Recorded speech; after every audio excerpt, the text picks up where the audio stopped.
Streaks are made to end, and ours against the Big Six, unbeaten, ended yesterday at Anfield in somewhat heartbreaking fashion, but also possibly very frustrating fashion. I've got the real Ryan here. This is a new episode of Loose Cannons. Let's get to it.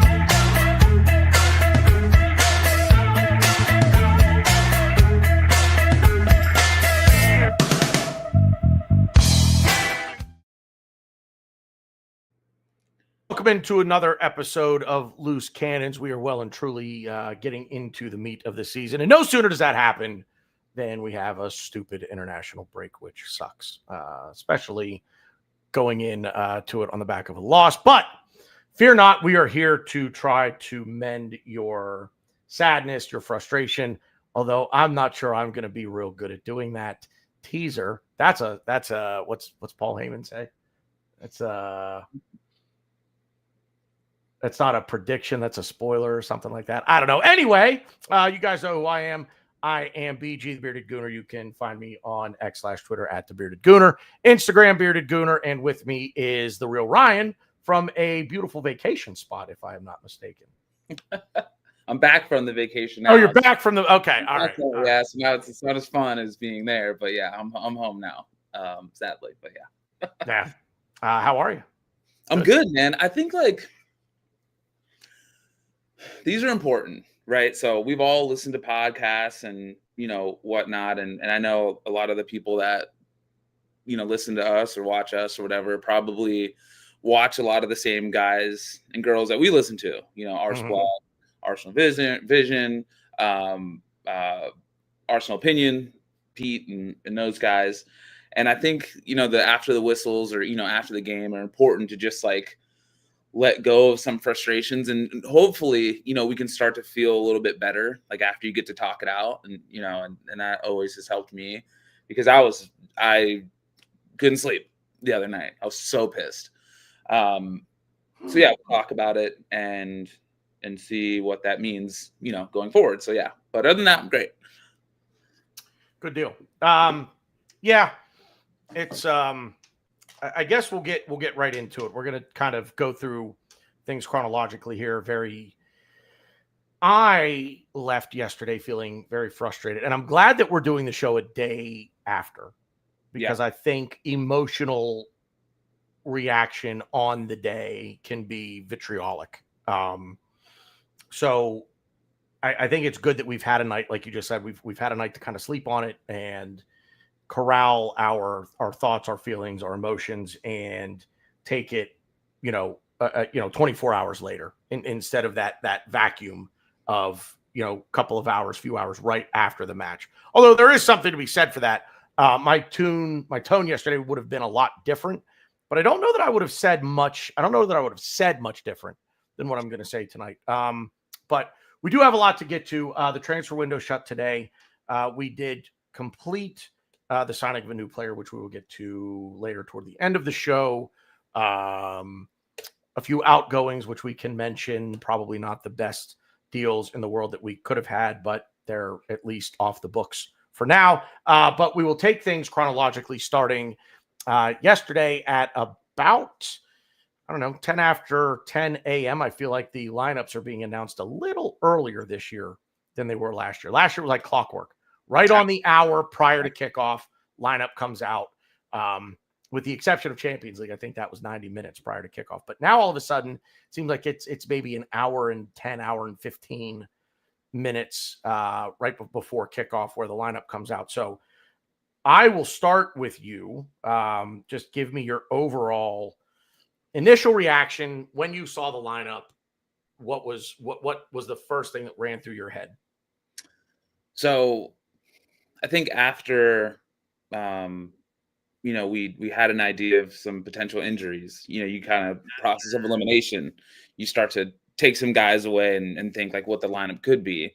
And I think for most of us, it was just like, we start an Eze or what? You know what I mean? Like that's kind of where I landed. But the fact that Martinelli didn't play the game before, I'm thinking, okay, well, if he's not playing or starting at Anfield, a place that he's enjoyed, then what's going on. So I had a feeling it basically all came on if Martin Odegaard was healthy or not, and I just didn't know. Is he going to throw Ethan out there at Anfield, to play that position? Didn't think so. So I kind of had a feeling this is what we were going to get. And I'll be honest, like, I didn't love it, but I think I kind of understood what Mikel wanted to do is, all right, we're missing some guys, let's see if we can keep it tight, and in the second half we can bring on an Eze and Odegaard and Ethan. We have all this firepower, and I was on board with that. But I wasn't like in love when I saw it. I was like, okay, that's understandable. But Clive and Elliot talked about this the other day, and he said, what do you think Liverpool wouldn't want to see? And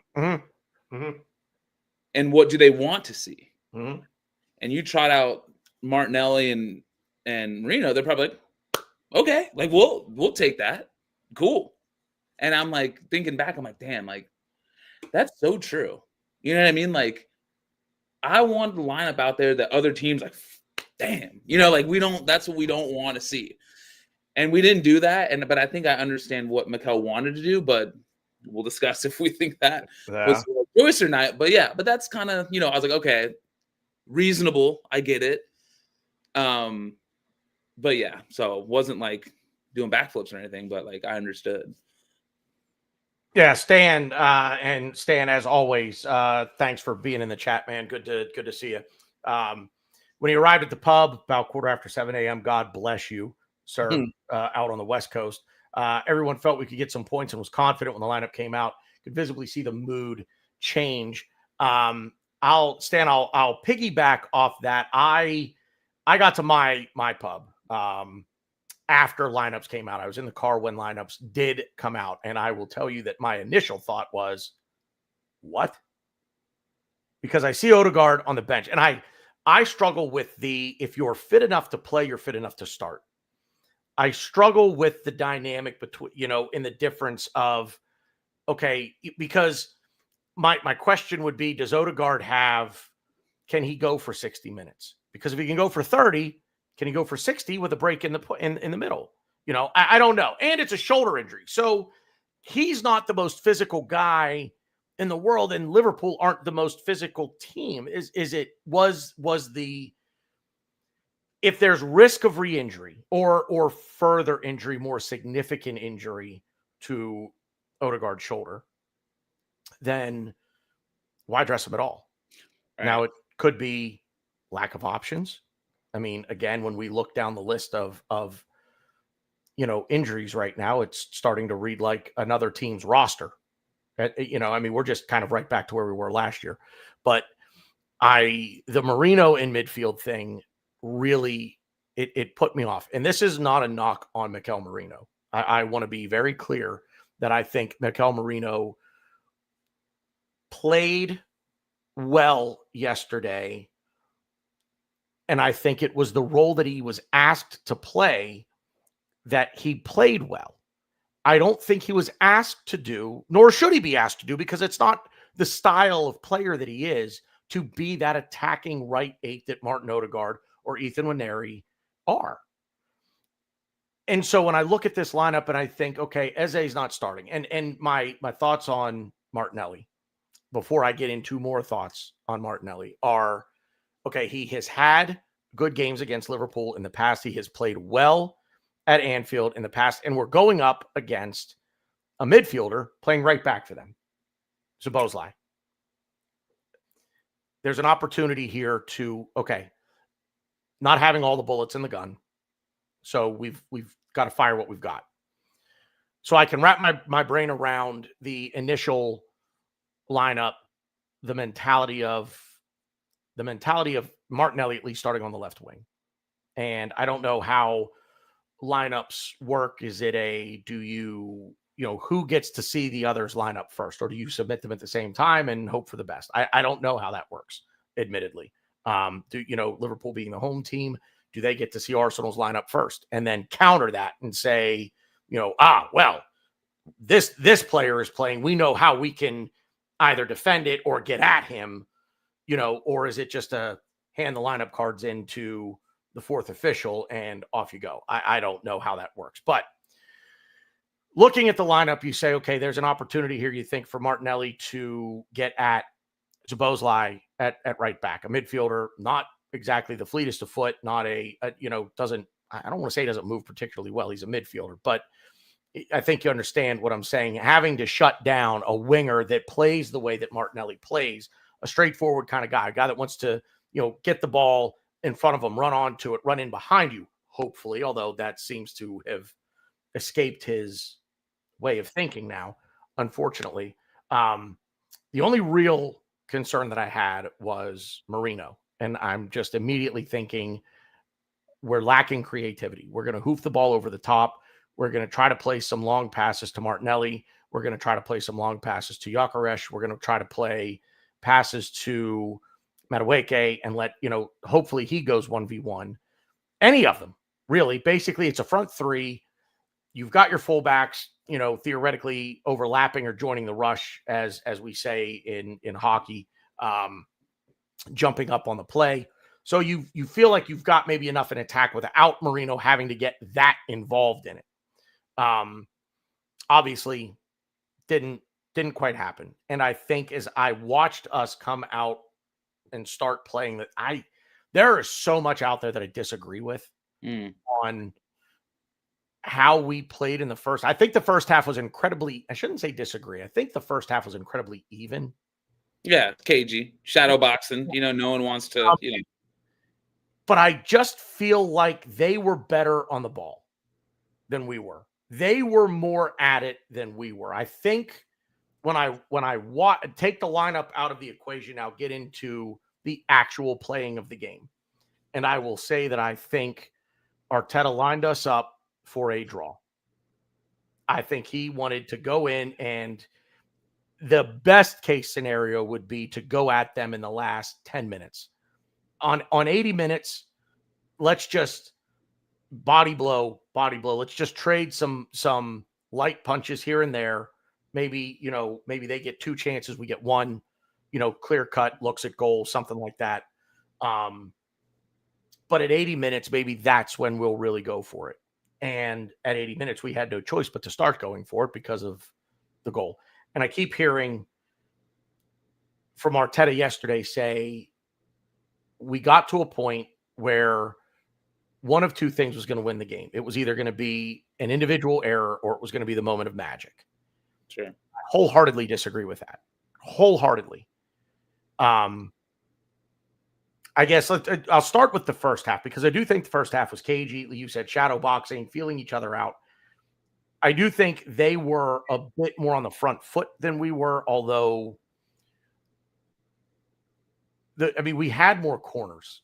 And our XG in the first half was higher. There was like a 0.03, 0.02 XG for them, and they had two touches in our box. Yeah, so I didn't rewatch the game. Obviously, I'm on vacation, so I'm not going to tweak out like I normally would. And I think maybe with a new gaze, I'll look at it differently. No one did anything in the first half. If we're being fair, they weren't good. You know what I mean? I don't think either team was good. So no one created anything special. I feel like because of the corners, our XG was obviously much higher. Right. And I think you mentioned this before where Arteta's like, okay, well, we're just going to bully them we're just going to mug them in the midfield and we're just going to pump it into the channel. We're going to pump it to Martinelli in the corner and Madueke, and we'll take our chances with Szoboszlai trying to, run after Martinelli and Kirkes, who has not been good this year. deal with Madueke, and Madueke absolutely just, had him on toast the entire game. Entire time. I mean, he had no chance. And honestly, you could say I wish we just did it more and earlier, but that's another story. But yeah, I think I'm with you. I'll have to rewatch. I don't remember a team like had total dominance. I think teams had periods, but it was very sloppy. I think, and you mentioned too, like they might have just been a little cleaner on the ball. I think it's gonna kill me because I just feel like Mikel will probably still toss and turn about this. Like Liverpool are not good right now. Like they're just not. Yeah. And I understand having respect and going to Anfield, and it's just like, that's gonna be the hardest game we play all year. And I don't want to say he's overthinking it, but like we could have we could have had it the other day if things went a little bit differently. I don't know who was nervous or what, but that's gonna, I think, is gonna bother him a lot because this isn't the Liverpool that right now that you need to be so scared of that you make these decisions, with the lineup. So it's just, yeah. So my issue here is, again, lineup. You don't want to start Ethan because you say, well, he's 18 and it's Anfield. Okay, well, how old is old enough then to start at Anfield? Because Max Dowman is 15, and we'll get into the substitutions in a bit, but Max Dowman is 15 and a half coming on as a substitute and no Ethan. So my question becomes for Mikel is, over the course of his tenure at this club, I have seen, because I have complained about this for years, his inability to make in-game adjustments at halftime, and his I don't know what the right word is, lack of what's that, N-O-U-S, noose, lack of not noose, lack of nous. Yep. When it comes to making substitutions, because at the end of the day, in the pub, talking to people at 60 minutes, make the sub. Yeah. We're now starting to look leggy. Yep. Timber was starting to drag. Marino, I'll quote Elliot from Arsenal Vision. He's a 60-minute player, not a 90. I'm paraphrasing, but basically he's a 60-minute guy, not a 90-minute guy. And at that point, like, are you really now just playing for the draw? Are you just hoping now that we can do something in the 80th minute with subs that will turn the tide? Yeah. But he's far too reactive. Always reactive. I don't care if we're winning. Like last week against Leeds, we're up 5-0. Substitutions are made at 75 minutes. Why? Get other players on and get those guys who aren't going to start. Okay, they're not first names on the team sheet. Get them a half hour. Let them stretch their legs out, because what you're inviting are two things. Number one, Bukayo Saka doing exactly what he did, pulling another hamstring. Now, granted, that was somewhere like 52 minutes or something like that. I think it was before 60. But you run the risk of the first names on your team sheet collecting an injury, which we've seen. And it's a double-edged sword, because on the other side of that, these players that we've brought in to help with the depth, raise the floor, as OG Ryan and I have talked about with a lot of these signings, they don't get a chance to play. So they're sitting on the bench rusting away to nothing. Right. And then when they come on, the level isn't expected to drop. But I will say, as I've said 100 times since the beginning of the summer, you don't simulate game speed in training. And so I question Mikel Arteta's, I question his ability to read games within the game. Mostly just based on the way that he makes his substitutions. Yeah. I agree. Yeah. And it's always a read and react thing with him when it comes to the substitutions. And yesterday, a perfect example of that with Curtis Jones. Everybody said this game turned when Curtis Jones came in. It was turning before that. Yep. The game, Liverpool were getting the foot up. Yep. Before that. Yep, around the 60th, 60 something, you could tell. Right around. Yep. The chants were starting. The crowd's getting a little bit louder. They're starting to. Clive actually noticed this too, and he does such a good job of watching the game. I wish I could see the game like he does. It's just brilliant, but you could tell because they were able to start to turn. Like they would get balls from Van Dijk or Konate before they were getting mugged, right in the back of them every time. Yep. Around that moment, they're starting to turn and face, and now they're starting to have some space and starting to ping some balls and get in behind a little bit. And I think that's when I noticed it too. I was like, okay, like you got away with it with your 0-0 at halftime, but you can't go back with the same team thinking. Right. We the only reason why we had any XG were corners. So I don't know what he thought bringing out the same squad after halftime, like what he was going to see. But to your point, you just brought it up that maybe he was cool with like, all right, we got through the first 45.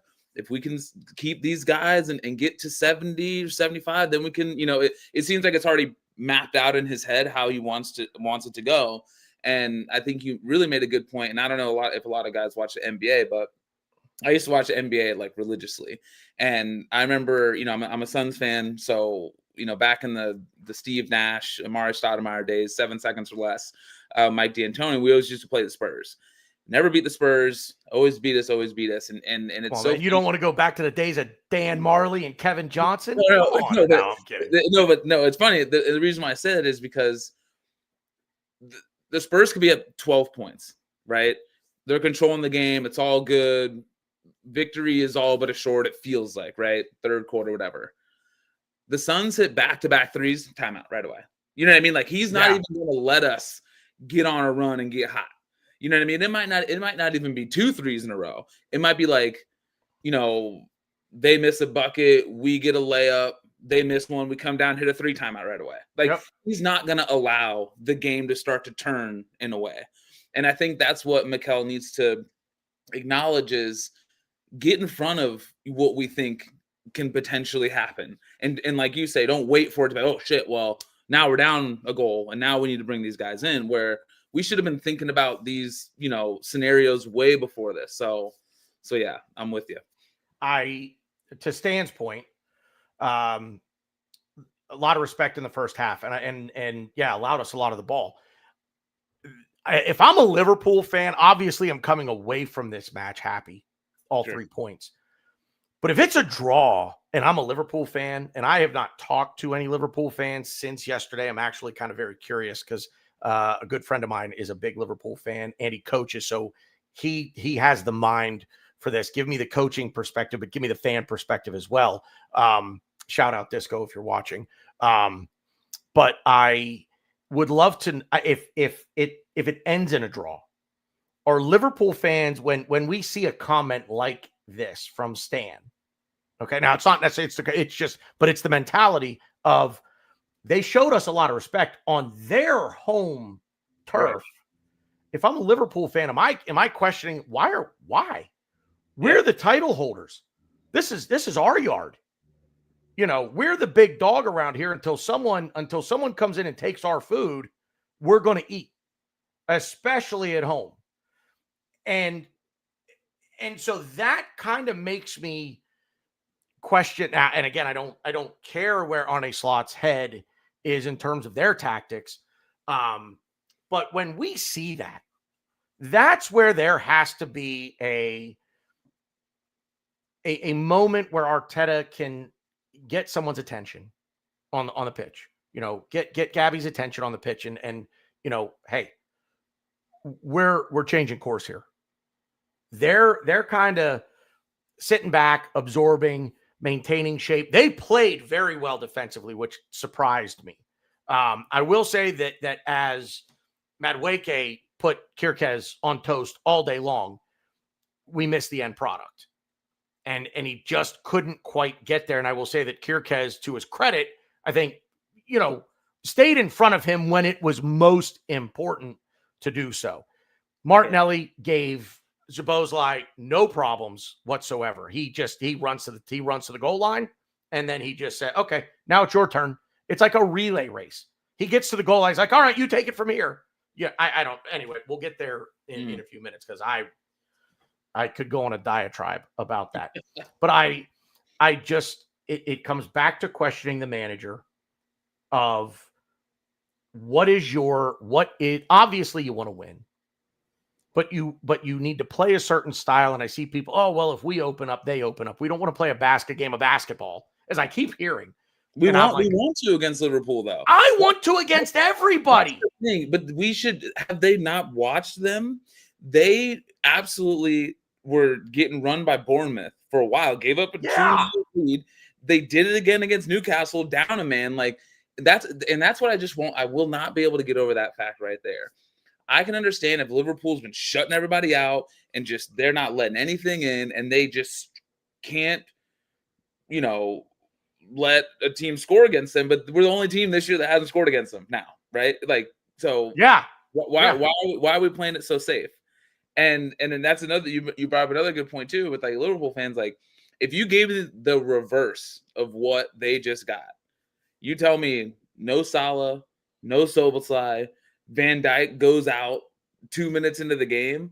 I'm like, and we're at the Emirates and we have Saka and Kai and Odegaard started. I'm like, we're gonna demolish these guys. I didn't see that from them either. So it's very strange. And to sit back the way they did, I mean, I would be if I'm a Liverpool. I'm really questioning that. Saliba goes out in minute 2. Again, as you just said, no Odegaard, no Saka, like no Havertz. Go get them. Go get them right now. Yeah. The reverse fixture, they will not have Mo Salah. They'll have Isak though. Yeah, well, we'll here again. Spoiler alert. Yeah. We'll get there in a few as well. I don't want to keep repeating myself, going around in a circle with this Arteta thing. It just, I've seen this movie a lot, to be honest. I've seen this movie a lot over the course of the last 4 years of this. We go on the road to a big stadium, the Etihad, Anfield, Stamford Bridge, not so much Stamford Bridge, but even going up the road to face the shitbags, even there. And it just seems like we play a very conservative brand of football. We don't want to get into a run and gun situation, which now 4 years ago can understand it. 3 years ago can understand it. 2 years ago, it's like, I mean, everybody fit, Saka fit, Odegaard fit, the whole nine. But now, everything we've done in the transfer window, everybody that we've brought in, raising the levels across the board for this club, for this team, to go and win trophies, and then we come out and we say, pump the brakes. We're going to nick a draw, maybe a win if we're lucky, but we're going to just body blow you to death, but death comes at the final whistle. Death doesn't come with the goal that we score in the 80th minute like they did. Death comes at the final whistle when we've nicked the draw at Anfield. If our aspirations are to win trophies, multiple trophies, the two biggest, the Premier League, Champions League, this isn't the way we play anywhere. They're the champs. They're the holders. We're contenders, dare I say favorites. Go in and start punching. And here we go. She's going to start barking now. She gets it. Katie gets it. Go in and start punching. Stop dancing around the ring. This is the only thing that kept coming into my mind was like a boxing reference as I'm listening to Arsenal Vision walking the girls yesterday. Yeah. And I'm just like, it's a heavyweight fight. It's a fight. We call it heavyweight, whatever, but it's a fight. And you come in and you're just that feeling each other out. No, go at them. Let's see what we've got, right? Let's see what we've got with the team that we're going to put out there, because it's not the ideal 11 that we want to run out there at Anfield. But we need to know what we have in these guys. Is Nani Madueke going to push Bukayo Saka for time on the right wing? Does he have what I saw yesterday sure does.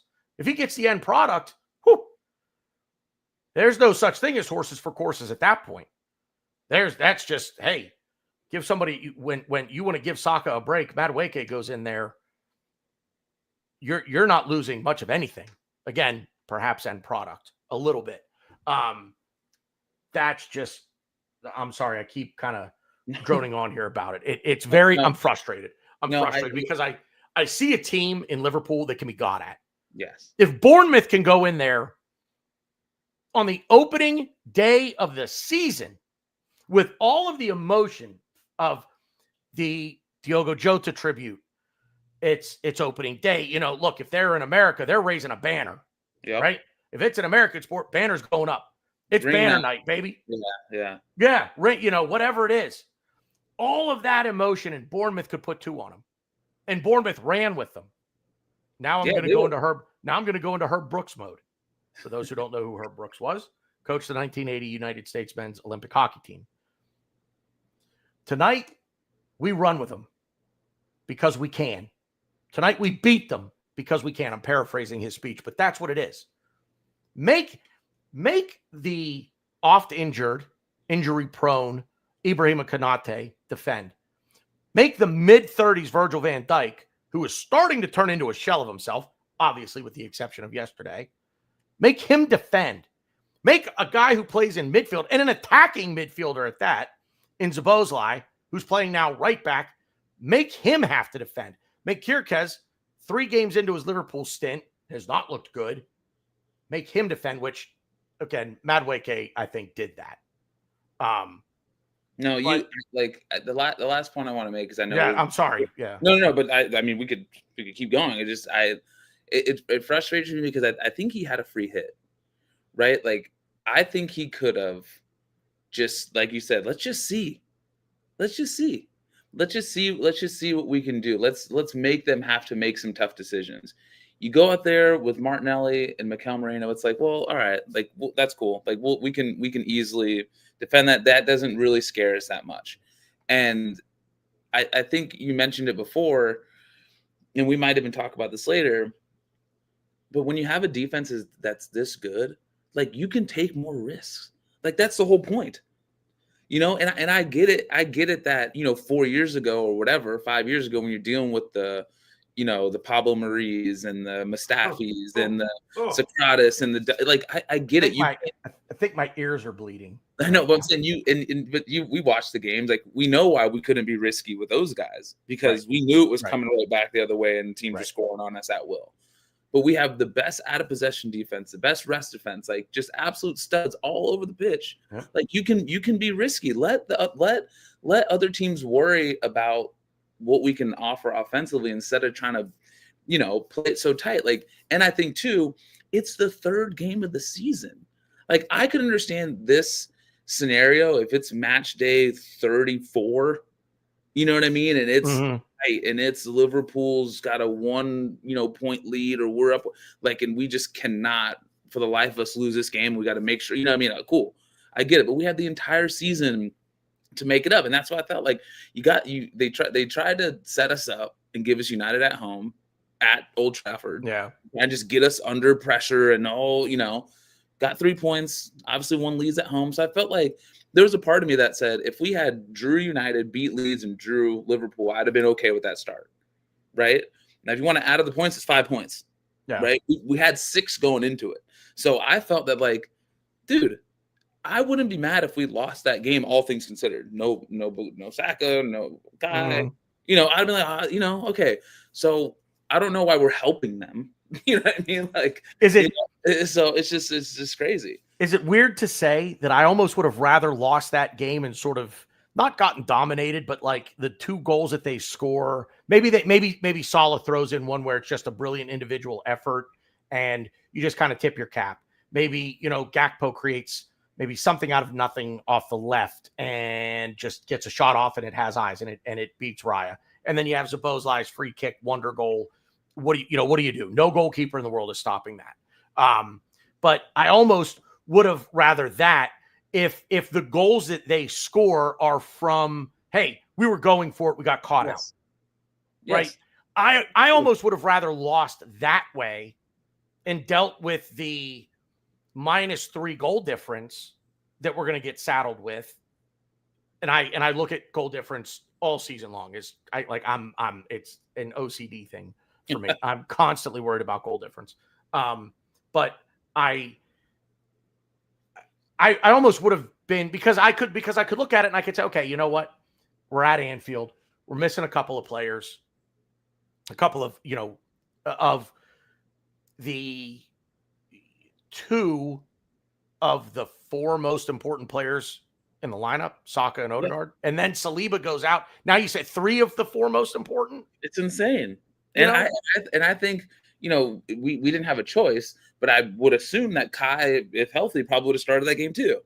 So it's like you get a whole, you know what I mean? This is we're talking about from front to back, right? So yeah, I mean, yeah. And to your point, like we've seen this before.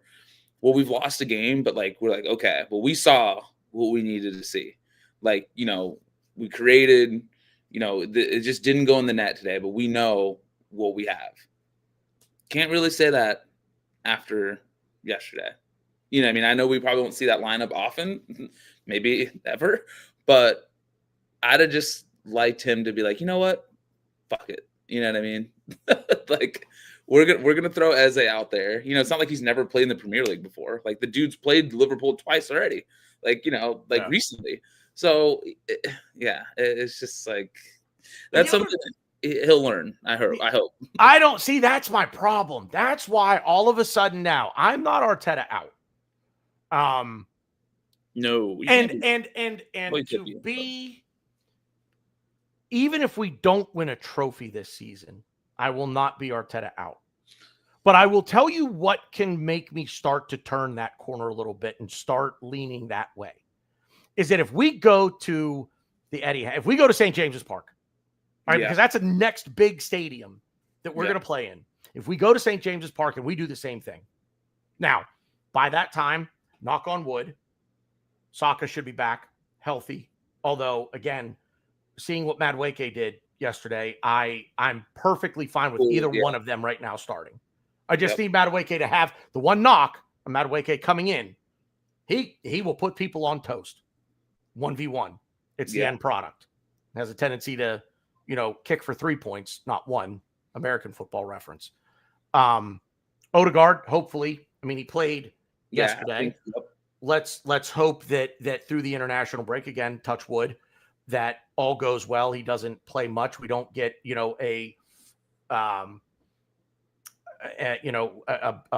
another, knock to make the shoulder injury worse, or God forbid, a lower body injury would be even worse.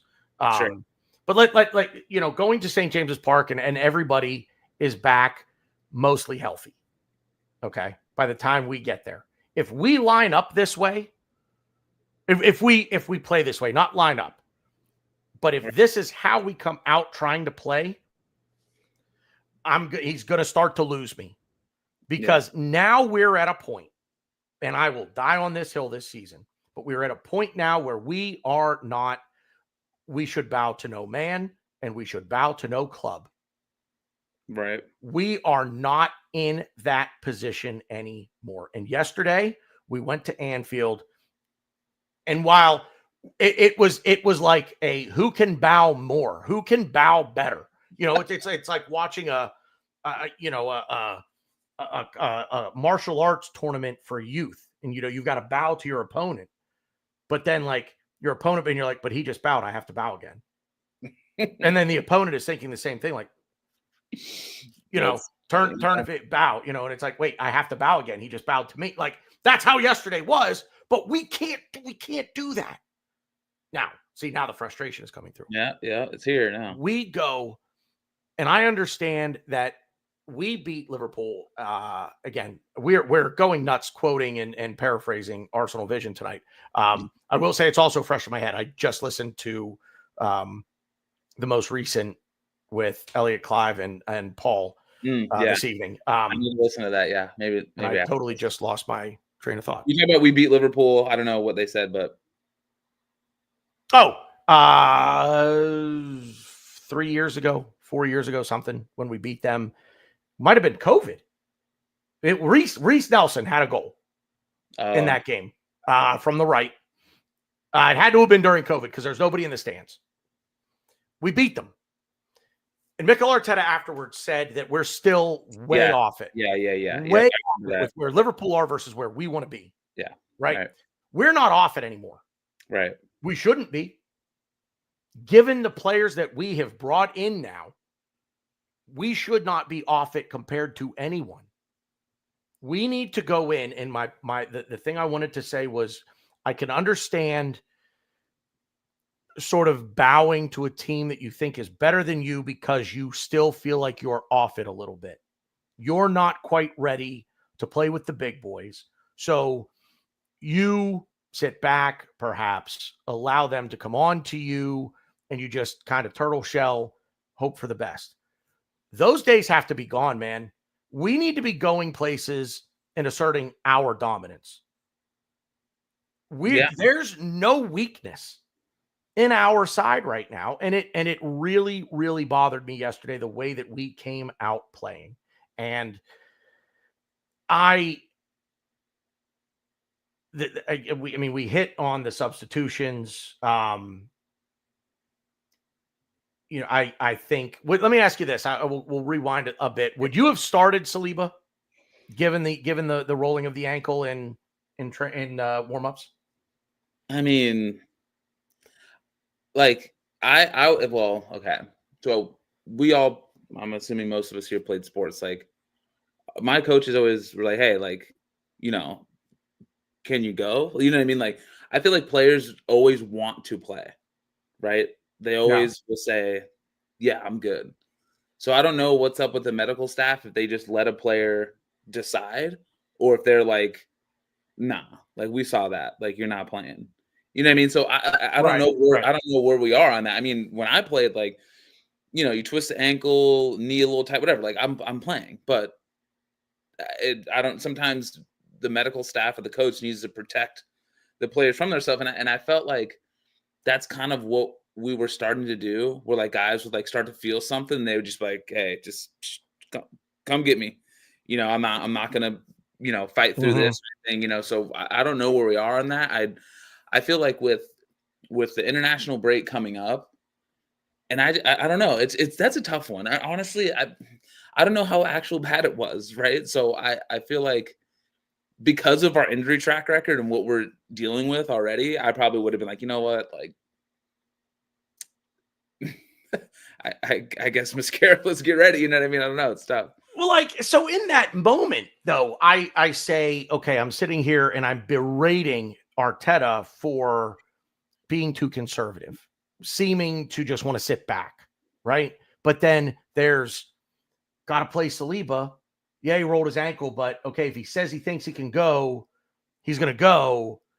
I need him in there because he's one of the best in the world. He's the best ball-playing center back that we have. Yeah. And you run him out there, and in 2 minutes you got to take him off. And I'm just kind of like, well, on the one hand, you felt that he was important enough to get him in there to try to go win. Right. You take a risk there, but yeah. Right. But and let's be perfectly clear. Well, I'll get there we'll get there in a minute when we get to our 2 up and our 2 down. But I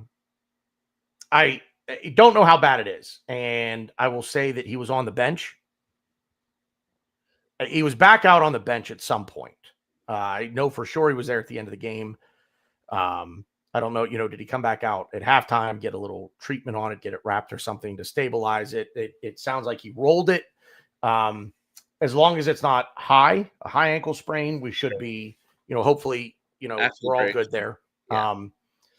So, again, a couple of weeks off, swelling goes down if there is any, and just get him, lightly walking and jogging and, just ramping things. We've all sprained an ankle before. We all know how it feels. It's like awful. It's breathtaking. Sometimes when you do it, it really hurts. But it's a bit contradictory to me for him, the way that we played, but then to say, but I need Saliba to be in there. So that goes to, was there a lack of trust in Christian Mosquera? And if there's a lack of trust, dude, you bring these guys in. I understand that it's going to take a little bit of time for them to bed in. I understand that you want them to get comfortable with the players that they're playing, they're playing with, players around them, but you've got to trust them. And so is it a matter of, I don't trust Christian Mosquera in this sense? Like there is no room to say, I trust Christian Mosquera to go to the Stadium of Light at Sunderland and play on a rainy early November night, but I don't trust him at Anfield in the sunshine and 65-degree weather. You either trust them or you don't, period. And if you don't trust them, don't play them. And that's one thing. And I've, again, talked about for years with Arteta is this lack of trust that he seems to have for certain players. Like I'll be honest. I don't need an answer to this question. I'm just kind of throwing it out there, putting it out into the ether. But I look at the roster now. I look at the entire squad. And one of my thoughts really after we signed Eze was, how many of these players are not going to play because he now trusts someone else so far and above that player that player just isn't going to get in the game. And the one player that I can tell you he doesn't feel that way about is Martinelli. But one player that I worry he may start to feel that way about is Trossard. Where was he yesterday? Now, I guess he was hurt, didn't train much during the week, but again, he's on the bench. So I'm left questioning, could he have gotten on for Martinelli? I don't know. Move this along for me because I feel like I've spent a lot of time on this. No, I didn't know that we'd get the Saliba question, but I guess if a player says he can play, I mean, you're playing him. Are you injured or are you hurt? You're playing him. There's no other way around it, right? And I mean, I don't even know. I honestly saw the play that he went down. I didn't even know. It didn't look like anything even happened. But I guess if he had ruled something prior and was like, hey, like, not feeling great, just come get me. Don't want to make it any worse. Long season ahead, then whatever happens. Yeah. Let's talk briefly on Gyökeres has been a big talking point the last 36 hours, give or take. I'm curious as to your thoughts on his performance yesterday. What did you see? So you brought up earlier, who was creating anything for him, right? Right. So Martinelli, I almost threw my phone through the screen in 10 minutes. Just, he's gets the ball, driving through the midfield. You can see Gyökeres is making a run. He's going to get him behind Konate. He's literally bending it, trying to get him behind. Martinelli dribbles right to him. Does his little shuffle thing.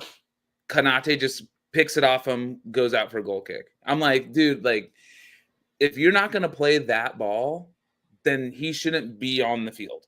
I'm talking about Gyökeres because obviously we're not playing to his strengths.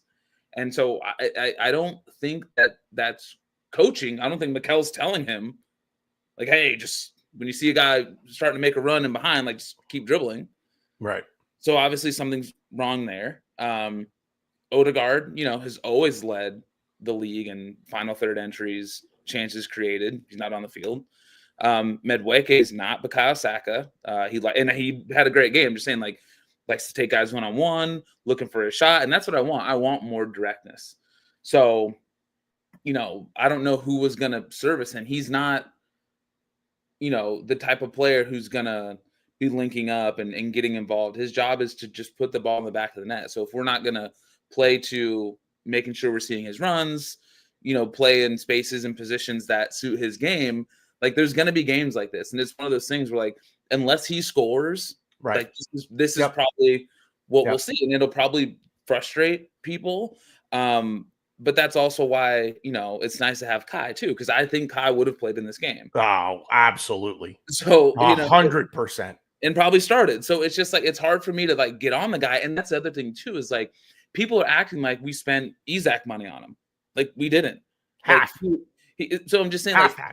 So everyone's getting on him because, oh, well, this is the striker and this is the, the super big swing striker. No, we didn't. We literally went for Sesko. Whatever. He's being weird, wants too much. He thinks he's whatever. And he was our second option. And even then we took it to the absolute grave to actually do it. So I don't think that it's supposed to be like the guy who comes to change our lives. I think he's going to be a good player that can score goals. I don't think he's Isaac, right? So I don't understand why people are getting so upset with the guy. We kind of know what he is, and I think he'll be good, but it's not going to be every game. Like, he's not going to just light it up and just make it look, cool like everyone wants. Right. And in fact of the matter, I think Ekatike's been really good and has looked promising. He didn't do shit either. So wasn't a game for those kinds of players. So it's just like that, Ekatike is cool and silky, and it's got the step overs. What did he do? You know what I mean? Yeah. It wasn't like it was Saliba and Gabriel out there. He got a 21-year-old Mascara who pocketed him too. So you gotta see it both ways, guys. And that's where I'm at with him. And I know people are gonna get frustrated because it doesn't look cool. Like he doesn't look cool. So people are having an issue because it just doesn't look as smooth, and it doesn't have all the things that we like to see when we're looking at the compilation videos. It's like very workmanlike, and that's okay too. So it's kind of where I am on him. Like, yeah, like he'll have better days, and that's the hardest game he'll ever play. You got Konate, Van Dijk at Anfield. Right. Yeah. A lot of people struggle there, guys. And no Odegaard, no Saka for us. And Martinelli, whose footballing IQ is out the window at this point. So, as far as the actual game and the playing of the game is concerned, is there anything else you want to hit? We'll move on to we'll get our 2 up, 2 down. Yeah, no, I think we kind of touched on, when we saw the game start to change, and we probably should have made some changes there or thought about it, whatever. But yeah, I mean, I feel like it was one of those where a lot of respect on both sides. No one wants to lose the game. We're going to kind of field out as long as we can. I think at some point, if they asked both coaches, like, hey, you cool with the draw? They'd have been like, yeah, cool. Yeah. Let's get out of here. You know what I mean? Again, Arne Slot, 8, we play 10 times, 8 of them are a draw, and each team wins 1. Yeah. And I mean, look, I went in yesterday thinking to myself, I will be happy with the draw here. I will be happy to come away from there with a draw. Given the injuries, we can't go at them full bore. But I'm left wanting after yesterday, and it worries me because it's a trend that this manager has had during his tenure here, and it's like, okay, if there's ever a time to buck that trend, yesterday was it. Yep. Injuries be damned. You've got to go for it. You play to win the game. Yeah. But let's get to we'll get to 2 up, 2 down. So basically what we're doing here is this is an OG Ryan idea. He used to do 3 up, 3 down on a different show that he did years and years ago. And everybody would pick 3 up and 3 down. And it's like, well, you get a lot of overlap with that. So what we're going to do is we're going to do 2 up, 2 down, since there are 2 of us, and we'll each pick 1. So you'll get 1 up and 1 down for me, 1 up, 1 down from Ryan. They will be different. I have plenty to say on every player, so I won't struggle for any of this. But I will give it to you first, and give me 1 up. Christian Mascara is the easiest decision I've ever had to make. You got to think, right? Like, Saliba and Gabriel are like quarterbacks in the NFL. Mm-hmm. Like, when you're a backup quarterback, like, you're like, I'm not playing. Right. I'm chilling. I can go out and drink the night before. Yeah, I don't have to play tomorrow. I got the clipboard over here. I'm hanging, right? I'm good. And then someone blows their knee out, and I got to go in. Like, oh, you know what I mean? Like, this is crazy. So I thought, with that being said, and we're in the, like, he probably hasn't even got his tracksuit on all the way yet. And he's like, yo, like, you got to go. And I'm like, dude, like, he's going to play one of the most important positions that we have on this team. And it's going to be at Anfield, Cauldron, all the things. And yeah, it's a huge test. He's 21 years old, right? Like, it's insane. And I thought he came in there and he looked great. Nothing, he didn't, didn't take a step wrong. I thought the tackles are strong. He's wiry. He's got some pace. He's strong, and he was playing out of the back well. I mean, obviously not as good as Saliba, but I mean, I won't feel bad moving forward when he's starting. I won't feel nervous, right? Like that's just I just will not worry about it, right? Yep. And that's a good feeling to have because Saliba's needed, to have someone who can take some minutes off him so he can like get a break for once. So I thought it was great. That for that price, I think it's honestly unbelievable. Like I don't know how that even happened. I don't know. It's that was I actually thought you'd go in a different direction. I actually didn't think you would choose Mascara, who was going to be mine. Yeah. But I think there's also another obvious one, which I'm not going to mention, because I've already talked about it, and that was Nani Madueke. But so I'm going to give him an honorable mention. We did already talk about him. But one player that I really want to shout out, because this was a concern going into the game for me. Calafiori. Yep. That was the other one. I put my hands up and say, I was not aware of your game, sir, or at least the defensive part of it, because other than a few moments that were squeaky bum time when Salah was on the ball, Calafiori, I'm not going to say pocketed him. Mo Salah is one of the very few players in the world that I don't think really can be pocketed. He's going to get an opportunity somewhere, but I don't know that he had a shot on goal.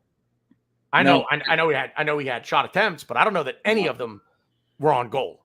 And that full marks to Calafiori on that note. Now, I'm going to segue that into my one down, which is the other left side, if you'll indulge me, and that is Gabriel Martinelli. Well, I'll tell you what, if he was going to be yours, because I've got one more.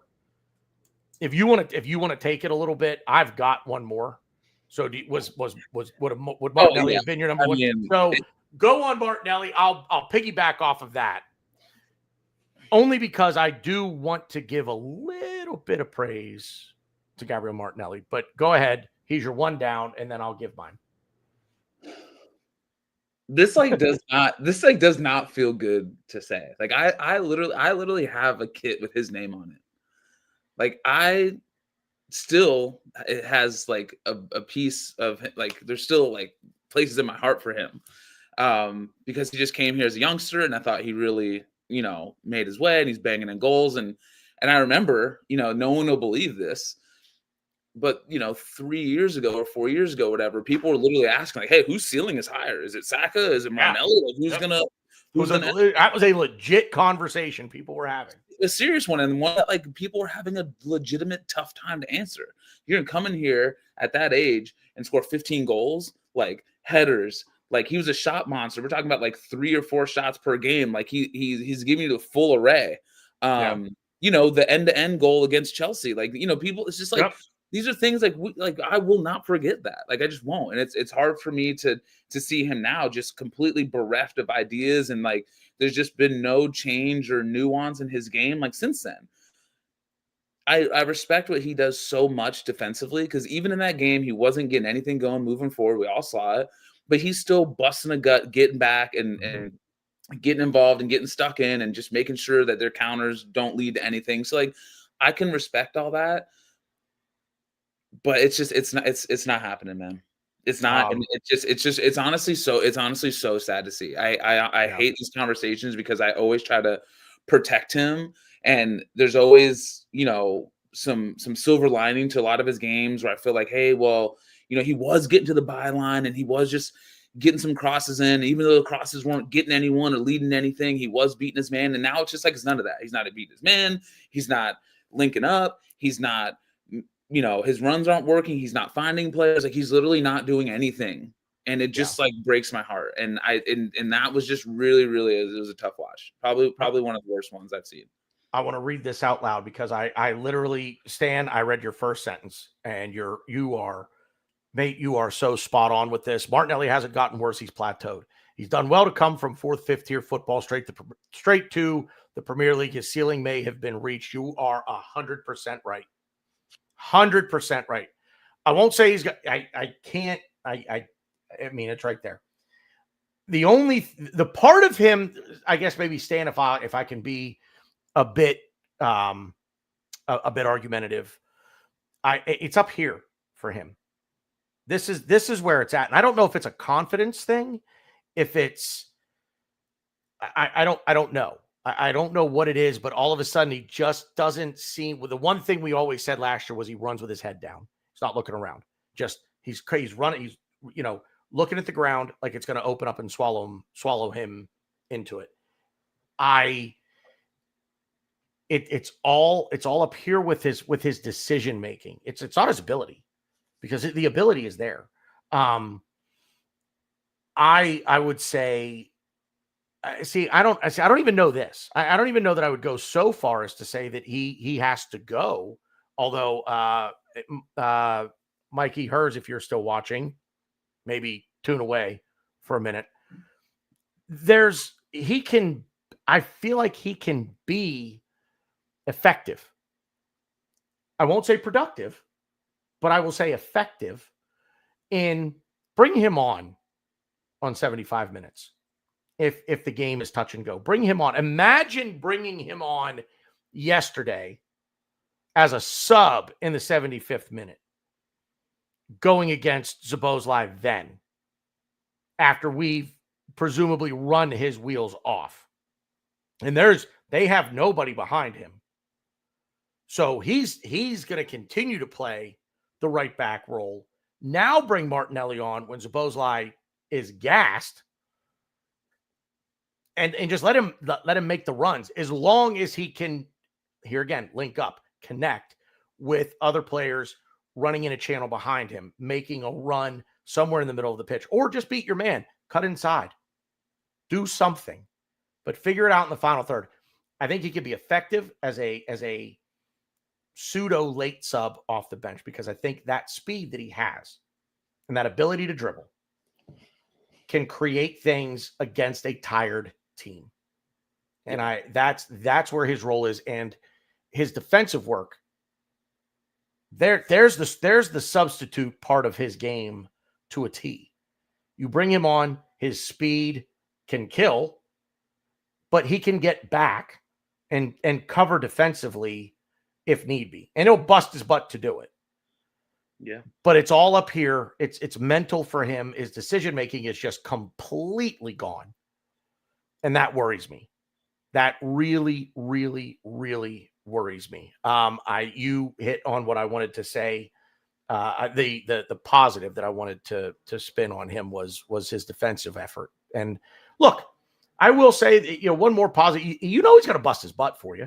Yeah, he's just got to make better decisions. And unfortunately, he just almost going on 2 years now, because this really started not last season, but midway through the season before that is where this poor decision making really kind of started to take center stage with him, and this constant looking down, just not getting his head up when he's dribbling with the ball. Like, dude, get your head up. Get your head up. Look, or be aware of what's going on around you so you can make a play. I just at least want him to know that he can do something different. Yeah. Even if that 10-minute thing, and if he doesn't find Gyökeres, or the pass is just weighted incorrectly, at least I know he's aware that he can play that ball in, and doesn't just think, well, I have to just run to the end line every time. Yeah. So my one down, and I'm not going to spend too much time on it because I already have, but it's Arteta. Yeah, Mikel Arteta is my one down, because when I look at the players yesterday and I think to myself, Martinelli did not have a good game. I'm not going to blame Gyökeres for not being effective, because I don't think the game allowed for that with him. And again, I'll give Liverpool their flowers defensively. They stayed very structured and maintained their shape very well, I thought, yesterday. To Stan's point, getting knocked off the ball by Konate. Look, Konate's not a small dude. I mean, Gyökeres is a big guy. Konate's not a small man either. And so I think you'll have that. He's playing against much bigger and stronger competition now. So a little troubling. Maybe I can see that, but I wouldn't lend wouldn't put too much weight on that. But Arteta, team selection again, I question the Marino pick in midfield because there's just zero creativity there. So when you see that, it just screams, I'm playing for the draw. To not make a move at halftime with Eze, whether you put Eze in the midfield at the right 8 or you put him on the left wing, there was a noticeable difference. When Eze came on, there was a noticeable difference on the left side. If Nwaneri isn't mature enough to handle the pressures of Anfield, then he shouldn't get a shirt. Simple as.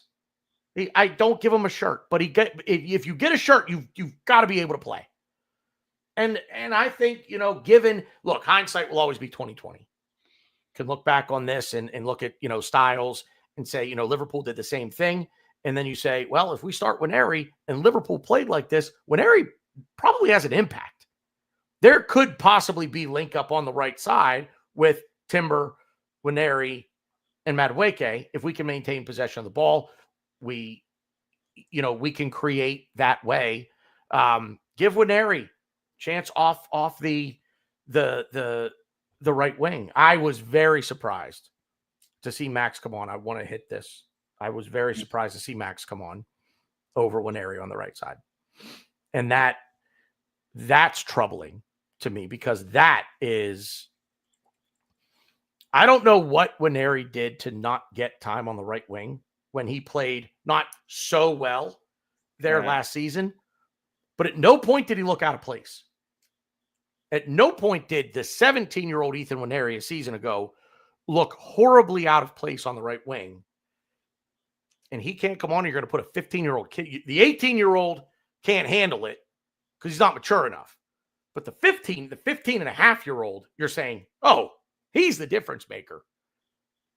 I think Arteta fell in love with the idea that Max Dowman's going to drive on Kirkez and draw a penalty. I think that's what he had in his head. Yeah, he's done it 3 times now. Two he's in good preseason, 1 last week. I think that was in his head. Yeah, if I put him on, he'll draw a penalty. And now, there it is. But now, not to get on a conversation about this, but now I wonder, how much does Max actually play now going forward? Because he tried to do it all yesterday, not once, but twice. Yeah. I wonder how little he plays now going forward, because as BX just said, if I can find it here, well, if he doesn't have the confidence in his team, how do we have the confidence in him to lead us to glory? Well,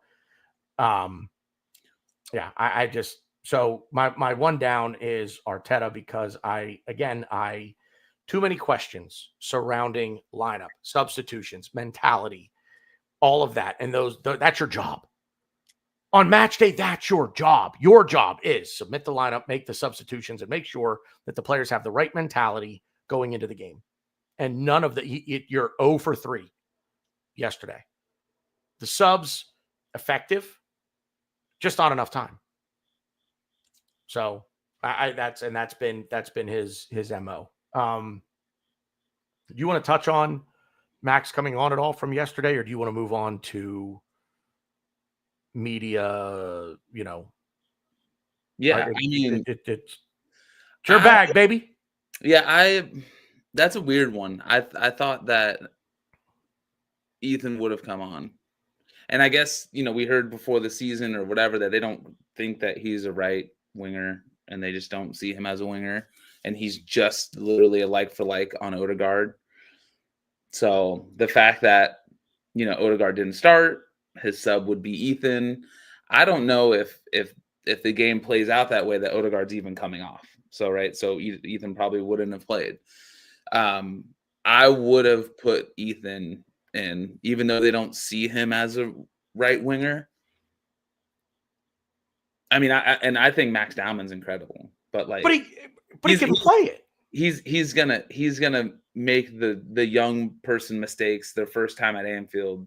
Sure. When they played Anfield, and that's what happened, right? He's trying to do it all. He's trying to win the game for us. And I respect that confidence and what he has in his game. And I think he's brilliant, but like, you probably need someone who's like played like some Premier League minutes there, So yeah, I thought it was strange. I won't lie.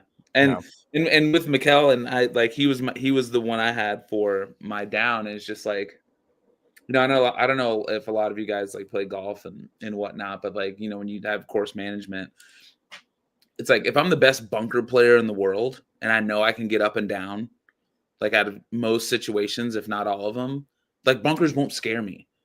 Right. And that's how I think Mikel is like, dude, you've created the most ridiculous defense ever. So being a little bit more risky, a misplaced pass here or there, like it shouldn't scare you to the fact that we're, making sure that everyone on the squad has something they're giving us defensively. Like you might have to take a chance knowing that you have that back there.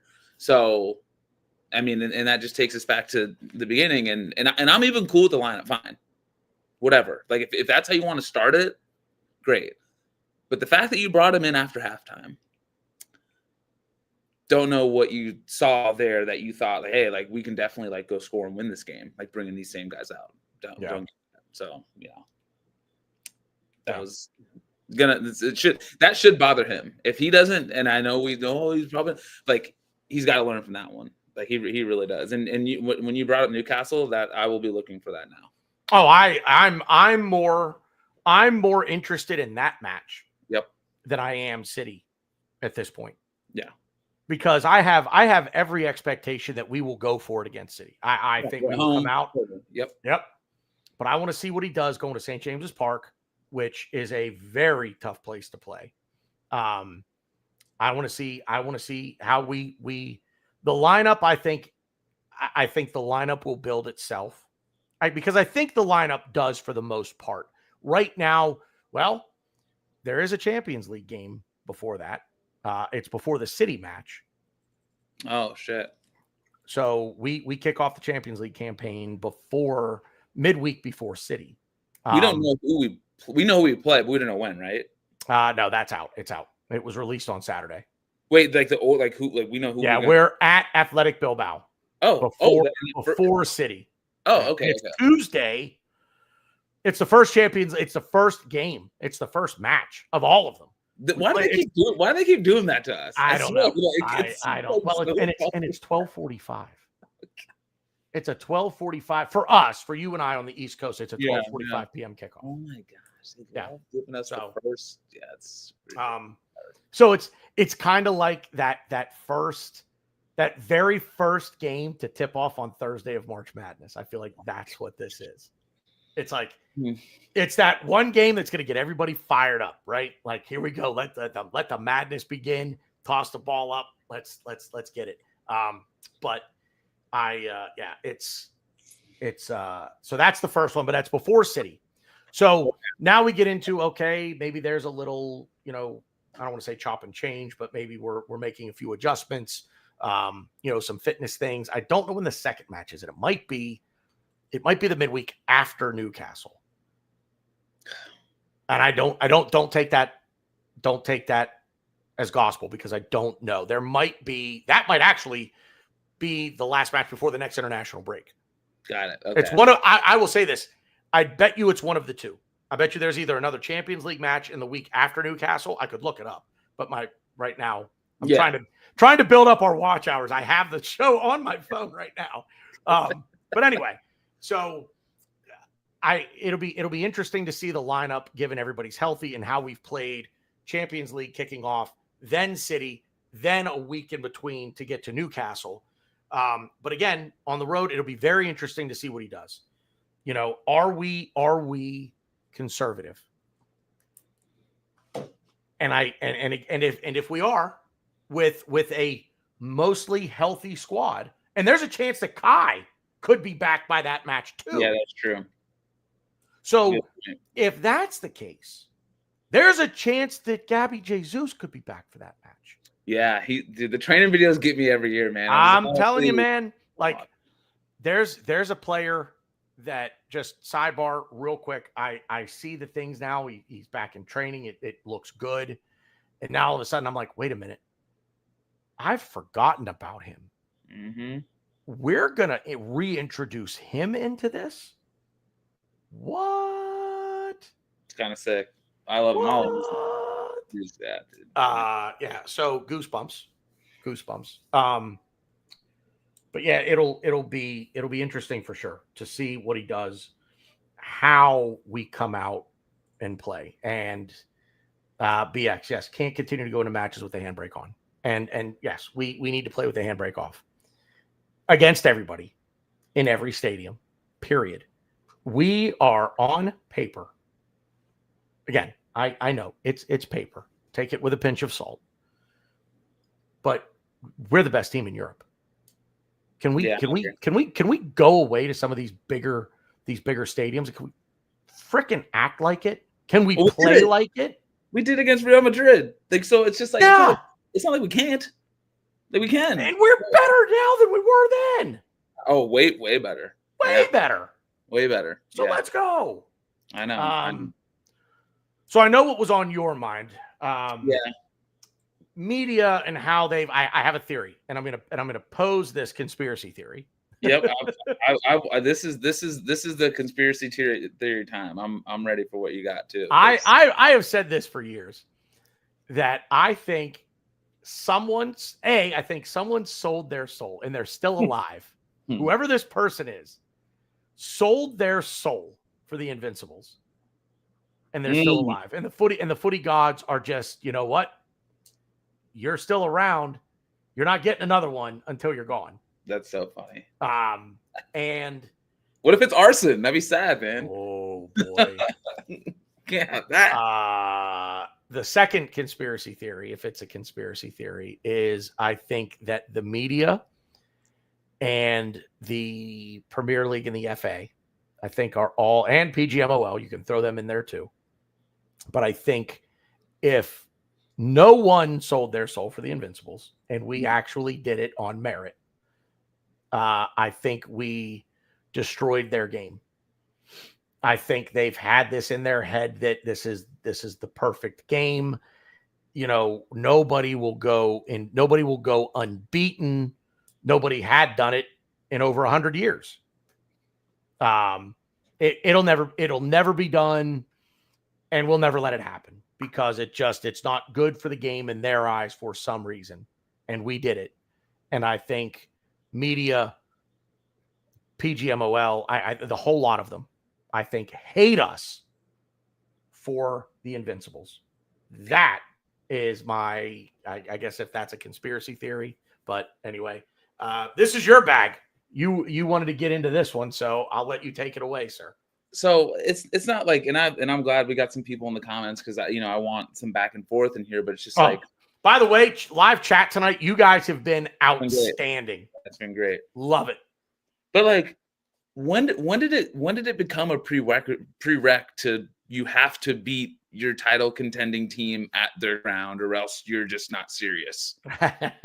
Because that's literally all I'm hearing. Oh, you guys came there and you didn't want to win, and we've been talking about how, yeah, I agree. I think Arteta got some things wrong, but it just comes up with they just don't have the mentality and they'll just never, be able to do it. It's just like Liverpool were the ones that are at home holding the championship. Arsenal's coming there, missing 3 or 4 starters. Their center back goes out. What were they doing? You know what I mean? So both teams were trying to accomplish basically the same thing. Just don't lose. Yeah.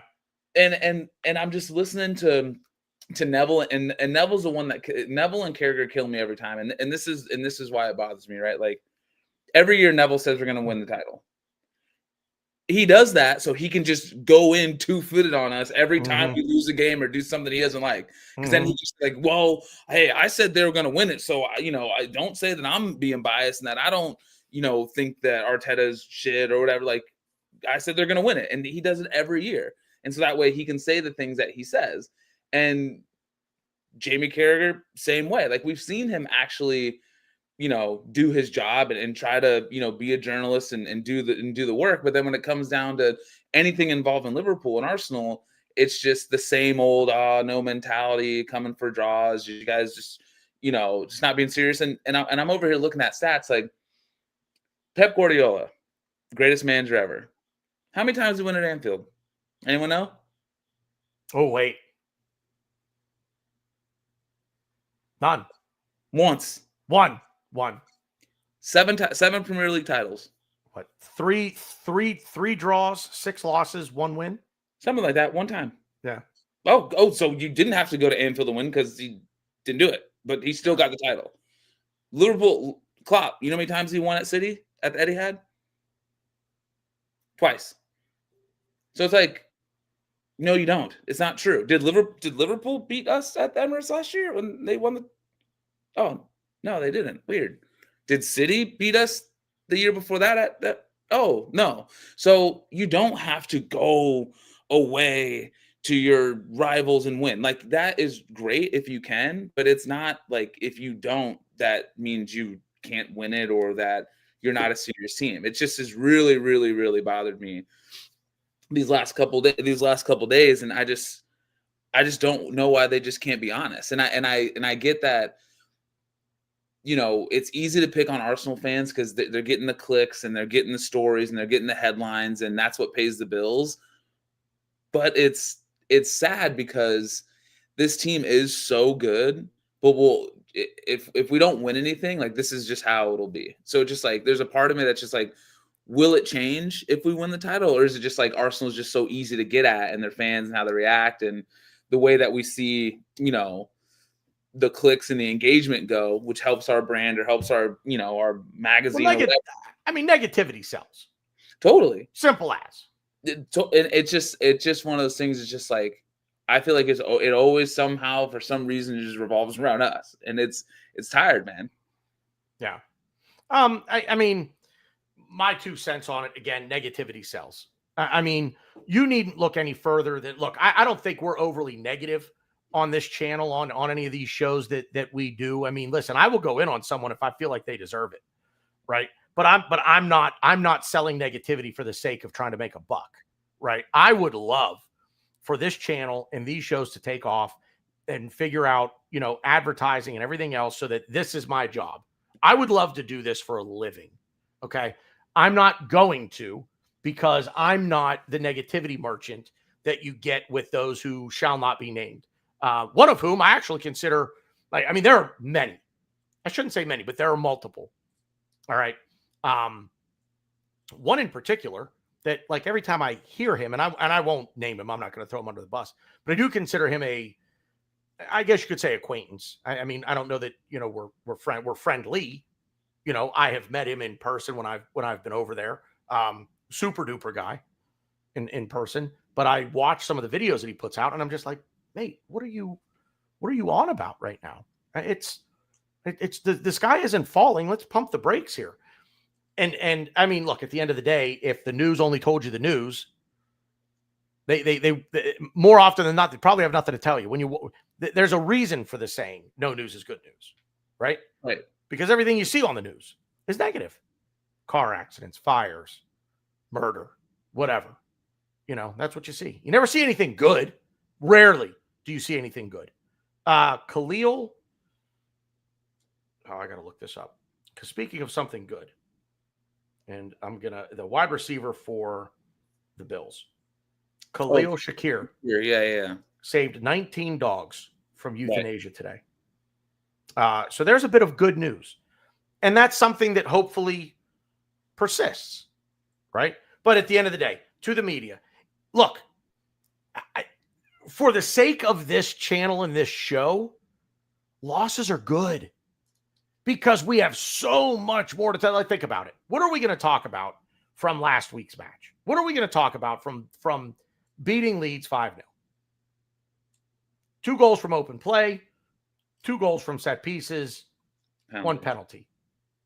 Clean sheet, and they're a newly promoted team. What more do you want to tell? You want to break down the goals? Okay, break them down. Like, right. Go. And you're going to have you're not going to have a very big audience. You're not going to have a lot of people tuning in because there's just not really much of anything to talk about. Right? But with this, plenty to talk about from yesterday and a loss. Even if it was a draw, I'd still say that I think there would probably be plenty to talk about, because I think the mentality thing would have still been there had it been a draw. Had we gone to Anfield and won 1-0, we just went and beat the defending champs in their barn 1-0 without 3 of the 4 most important players in this squad. But what more do you say? Right. So media-wise, and look, I fully believe this, because I will say, I know everybody hates Jamie Carragher. I will say, like, on the Champions League coverage, he's funny. He's a funny dude on the Champions League. I think Micah Richards and Kate Scott, and Kate Scott, by the way, if you're watching, I got your married name right. I just credit where it's due. But and Good Thierry, reporting and what'd you say? Good reporting there. That was good. Yeah. And I mean, that whole panel is great, but Carragher works well in there, and I don't have a full on disdain for Jamie Carragher the way I think a lot of other people's do, for a few reasons. That, because he has his funny moments on that show. Number 2, I've done a tour of Anfield, and in the away dressing room, Jamie Carragher they have up the shirts of each player in each position that Jamie Carragher deemed the best he ever played against. So take a guess at one of the shirts hanging up in there. Well, yeah, it's Henry. Henry gave him absolute nightmares. Yeah. Sits it right next to him. And the best nightmare that he ever gave him was 0-4 at Highbury, when Henry just all but goes coast to coast, gets into the box, and absolutely that's far and away my favorite Arsenal goal ever. Like, I love when somebody is asked, what's your favorite Arsenal goal ever? And people think about it. Not because I'm making fun of them. I don't love it that way. It's like thinking about it, because there's so many. But mine is easy. That it's far and away, it's that goal. My second favorite goal is Michael Thomas's goal against Liverpool in '89. Yeah. But anyway, the media thing, like, it's tired, but I know why. And at the end of the day, I guess the thing that probably drives me nuts a little bit more are some of the takes. Like, social media. I think you said it to me yesterday. I got it. It can be a cesspool after. It's bad. But the thing that probably drove me the most nuts yesterday with social media, actually, hang on, because I got to throw this comment up. Sorry, Mike, I just saw it. But you tell me what, if you're super tired of working 9 to 5s, yeah, you know what? But I don't know that you have it in you, mate. I don't know that you can be that. You know what? I'll tell you what. Start in the group chat that we have for the suicide pool and survivor pool. I probably shouldn't say that, because now I'm probably going to get flagged for saying that word. Survivor pool. Start bantering OG Ryan in that, and let me see how much of a see you next Tuesday you can actually be. Anyway, now, like I said, man, with the media thing, or the social media thing, sort of this. Well, Liverpool didn't do it either, so it's fine. No, piss off. It's not fine. I don't care what Liverpool do. I care what we do. Right. So there's a mentality, and listen, and that's fine. Again, everybody, look, you're entitled to your opinion. Opinions are like assholes. Everybody's got one. But I don't have to agree with it. And I think this business of, well, Liverpool, they weren't any better. They didn't, but fine. Hey, fine margins. So they weren't any better, but they got that one free kick, and off you go. And now 1 point disappears into none. So like I said, my social media, I don't really pay attention to. Yeah, you shouldn't. It's a disgusting place right now. No. I don't pay attention to the actual media. Like to the mainstream. I don't like. I wanted to watch the Sky Sports coverage of Deadline Day today. I didn't bother. Yeah, I don't. It just doesn't. It doesn't do anything for me. I have those that for news. David Ornstein, James McNicholas. Yeah. Fab to a degree. I mean, I know I get it. The jury is out on, but anyway, But yeah, that's where I come down on the media. I try really hard not to listen to those guys. I see it all the time. I mean, I see people just going in on Carragher and Neville. Did you see what Peter Schmeichel? Oh yeah. Yeah, I hate of all of the things that are going to piss me off the most, that's probably the biggest one. Yeah, that I was with you there too. Because what about them? What would they do? Exactly. That's my point. That's my point. Like no one can be honest. Yeah. Like both ways. That's the problem I have. Is never wanted Liverpool to win a game more than he wanted Liverpool to beat Arsenal yesterday because Arsenal played an ugly brand of football. What did Liverpool play? Right. Exactly. Like it's and they're the ones at home playing against a depleted team. Like if one person just said, you know, Arsenal, whatever they want to say, but I was also surprised with Liverpool. You know, you're playing against an Arsenal team without Bukayo Saka, no Odegaard, Saliba's hurt. You guys didn't really do anything that impressed me either. So both teams have some things to work on or whatever. Like let's just keep it, you know, honest on both sides. But it's not this. You'll get the, you know, the thing that we tried to do against United. Well, you know, they didn't play good, but they still won. Where United got all the credit, you know, for playing well, even though they lost to us off a set piece. But then when it's reversed, we're still getting shit. You know what I mean? So we can't win either way unless you win something big. So it's been like that, and I get it. So no. Last little bit of business here. We're at an hour and a half. Sure. But we'll wrap it up. Just transfer window. Piero Hincapié signed today. I really, really, really like this move. That is not to say that I did not like Jakub Kiwior. I am glad that it is like for like. I'm glad that we replaced him, which is because, and I'm glad that was the mentality. We're going to let him go only if Piero Hincapié comes in. I will say I have seen him play. I watched a few Leverkusen matches last year. He played in a back three for Xabi Alonso.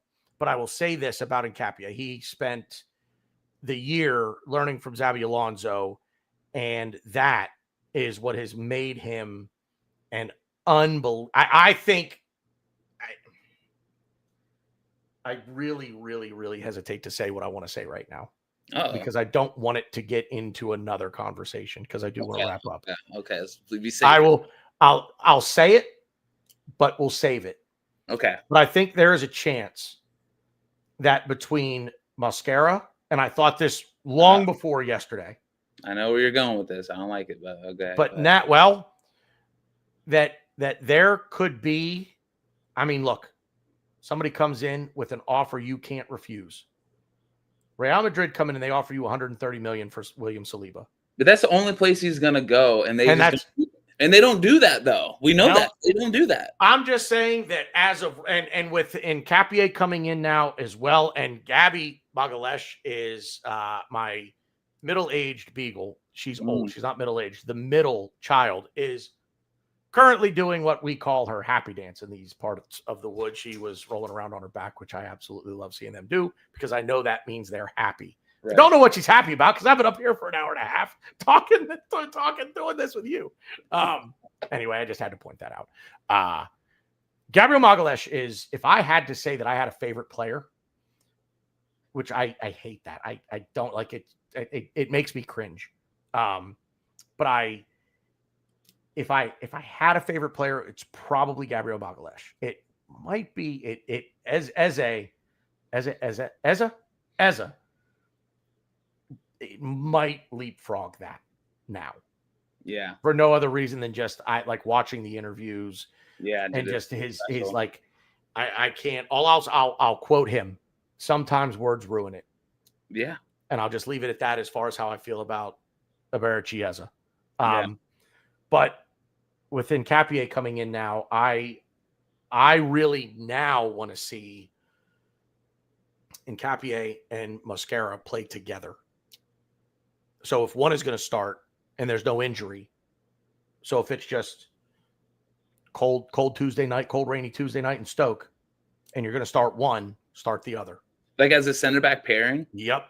Interesting. So as long as, dude, I have thought this way for a long time. And this is the hockey guy in me. I look at defensive pairings in hockey and you don't change them. Yeah. Now hockey, obviously much different. You're rolling lines, you're changing, you're pairing on the ice. I want to see that, because the thing that I think makes Gabriel and Saliba so good is the chemistry that they've built together. Right. And I want to see that in another pairing. So all four healthy. You've got tandem A, Gabriel and Saliba, tandem B, Hincapié, Mosquera. One or the other starts for me. That's exactly what I would do. I would not chop and change half of that. I would love to see, Port Vale coming up, whenever that is, late September. Give me Hincapié and Mosquera starting that game at Port Vale. That's what I want. I don't want either Saliba or Big Gabby starting that game. And give me that now, and let's keep moving along. So if there's a Champions League match and the following Premier League match at the weekend is, we're going away to Burnley, give me Hincapié, Mosquera in probably the Premier League match. That's the other thing, and I could do a show on that as well. Sorry, I keep. Tell me to shut up. No. Tell me to shut up. Transfer window, it's shut. This is the last I'll say. The window for me is, I have always said that I will not give 10s for anything, because I feel like there's always room for improvement. So this window for me is a 9 out of 10. The reason that it doesn't get the full on 10 sales. Simple as. Yeah, fair. We couldn't generate anything other than Jakub Kiwior. Zinchenko out on loan to Forest. That was a last bit. By the way, that deal happened so fast. 3 minutes. I looked at it, was like 3 minutes. Ornstein put it out that Forest were working on the deal. And then like 2 minutes and 15 seconds later, he put out another tweet. It's done. So don't tell me that these deals can't be done quickly. Yeah. They can be. I would love, I would love to be a sporting director for a football club. He's so sick. I would act like I play, if I'm playing MLB The Show, if I'm playing, I don't play Madden, but if I'm playing college football, you always do. The more interesting part of the game isn't playing the actual games; it's building the team. I mean, here again, EAFC, it's building the team. Yeah, the games are an afterthought for me. But 9 out of 10. And to say that, we didn't get Isak, and I'm going to make this comment, and then I'm going to turn it over to you. Give me your thoughts on the transfer window, and we'll wrap it up. Yep. The Isak thing, a couple of things. Take it with a pinch of salt, because I'm not going to verify it, and it did not come from Mikey. Thank you. Gary, if you're still here, good night. Thank you very much. I did see the comment that you were taking off. Mike, thanks, buddy. I'm sure we'll be talking soon. Work on your see you next Tuesday attitude for me, and we'll talk more. I'll have my people get in touch with your agent. I saw from pseudo reputable journos. I would put them like if McNicholas and Ornstein and Fab and Sammy Mockbell and Ben Jacobs, if they're tier 1, these guys are tier 2. Maybe they're tier A. These guys are like B-. Sure. But anyway, Isak purposely and his people purposely waited until after we shot our shot to put out how unhappy he was with Newcastle and wanted to move to Liverpool, because he only ever wanted to move to Liverpool, and he didn't want us getting involved and jacking the price up in a bidding war, because he never wanted to come here. Okay. The second thing that I saw that is very interesting, and that first part makes sense, because I couldn't understand at all why he did that. He only wanted Liverpool, which, sidebar, mentality. I want to go to Liverpool because they just won the league. They're the best team. I'm going to make little to no difference in making them better, especially Right. after they just signed Hugo Ekitike. Right. Yep. I'll have a role to play. I'll score my goals. Yep. But guess what? I'm not making a dent in how good they're going to be. They're already really good. Versus Gyökeres. I want to go to Arsenal because I can make a difference there. They think I can make a difference there. I'm not saying this was his mentality, but this would be my mentality. I want to go somewhere where, okay, we're not rebuilding. We're not fighting. We're not going to fight relegation. We're going to be a Champions League team. We'll qualify, but we're in the hunt, and I want to be the difference maker.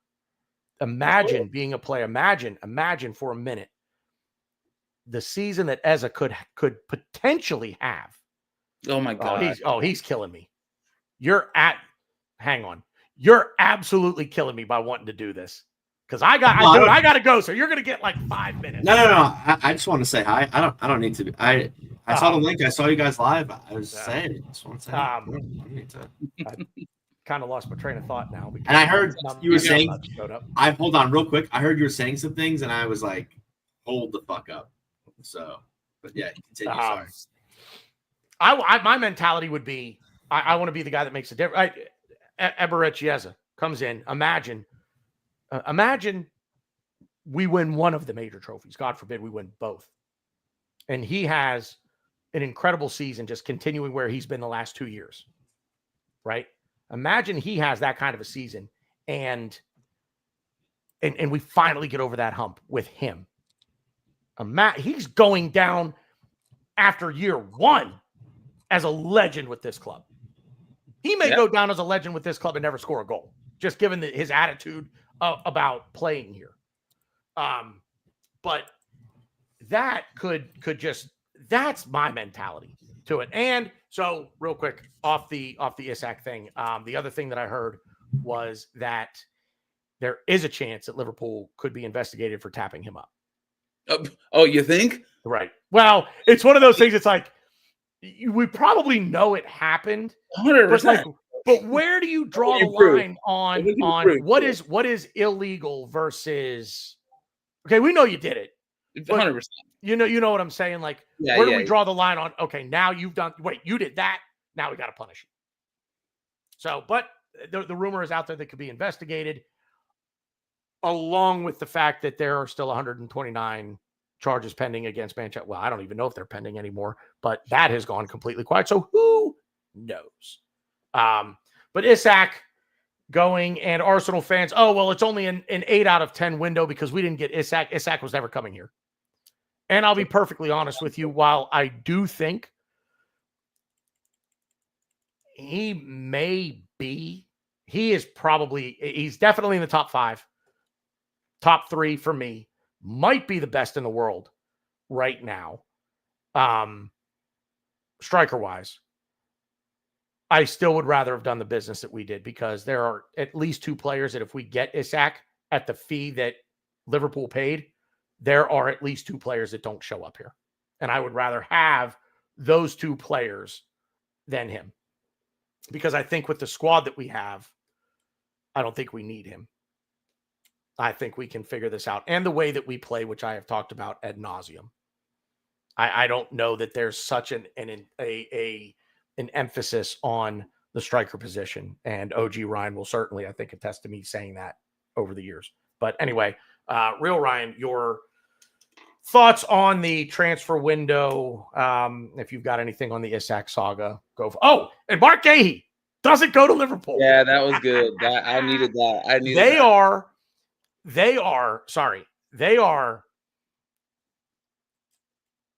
They're that close, man. You've got Gomez as your really only reliable center half backup to a mid-30s Van Dijk, and here again an injury-prone Konate. They're the cornerstones of the pyramid for Liverpool. Pull one of them out, they're going to crumble like a house of cards. A lot of games left for those legs. Yep. Hincapié, love it. His heat map though, a lot on the left side. So I didn't, and I know you said he played in the back 3, so I guess I guess I didn't notice like the center back minutes, but obviously no, I think in the back three, I think he played the left side. Yeah. Okay. So Yeah. So I don't know. Like I feel like he'll probably play on the left too. I think it's cover for,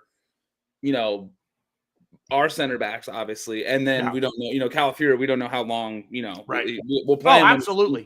We'll play him when he's healthy. But I think it's a cool thing too. It's like I was wondering if Mikel was going to miss out on the overlapping left back deal. You know what I mean? Like seems like the new meta, and I think it creates something cool where Eze can play more tucked in. He doesn't have to play all the way out on the left, and Hincapié can run down the left side. So Ben Madison, who's like a fantastic writer, talks about all the tactics and whatnot, has talked about the Rice and Zubamendi double pivot with Odegaard and Eze playing like 2 10s. So it's almost like a box, and then you have your left sided, because Calafiori is just everywhere. Just a straight match. He's all over the field. But in Hincapié, if he did play left back, he could overlap and just take off that left side, and that way as they can tuck in. So he wrote about some pretty cool things we can do with that system. So if you guys are interested, follow him on X, and you can find the article that he wrote. It was pretty interesting. So I think what's his name? Ben Madison. I think it's Mattis. Mattis. Okay. Yeah. So he wrote about that a little bit. I think he's good. He's direct. He's got that blood pumping, boiling. I think he gets stuck in. He's fast.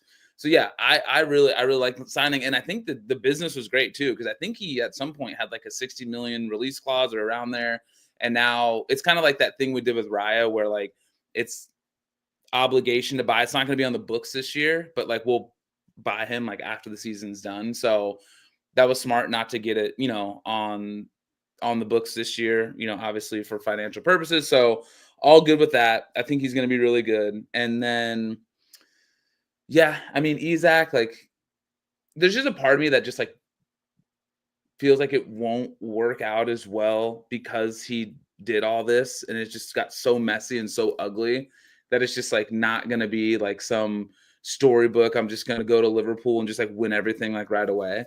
So I'm hoping that happens. Obviously for them, they'll be very devastating in attack, but it's almost like there's only one ball type of situation deal going on here.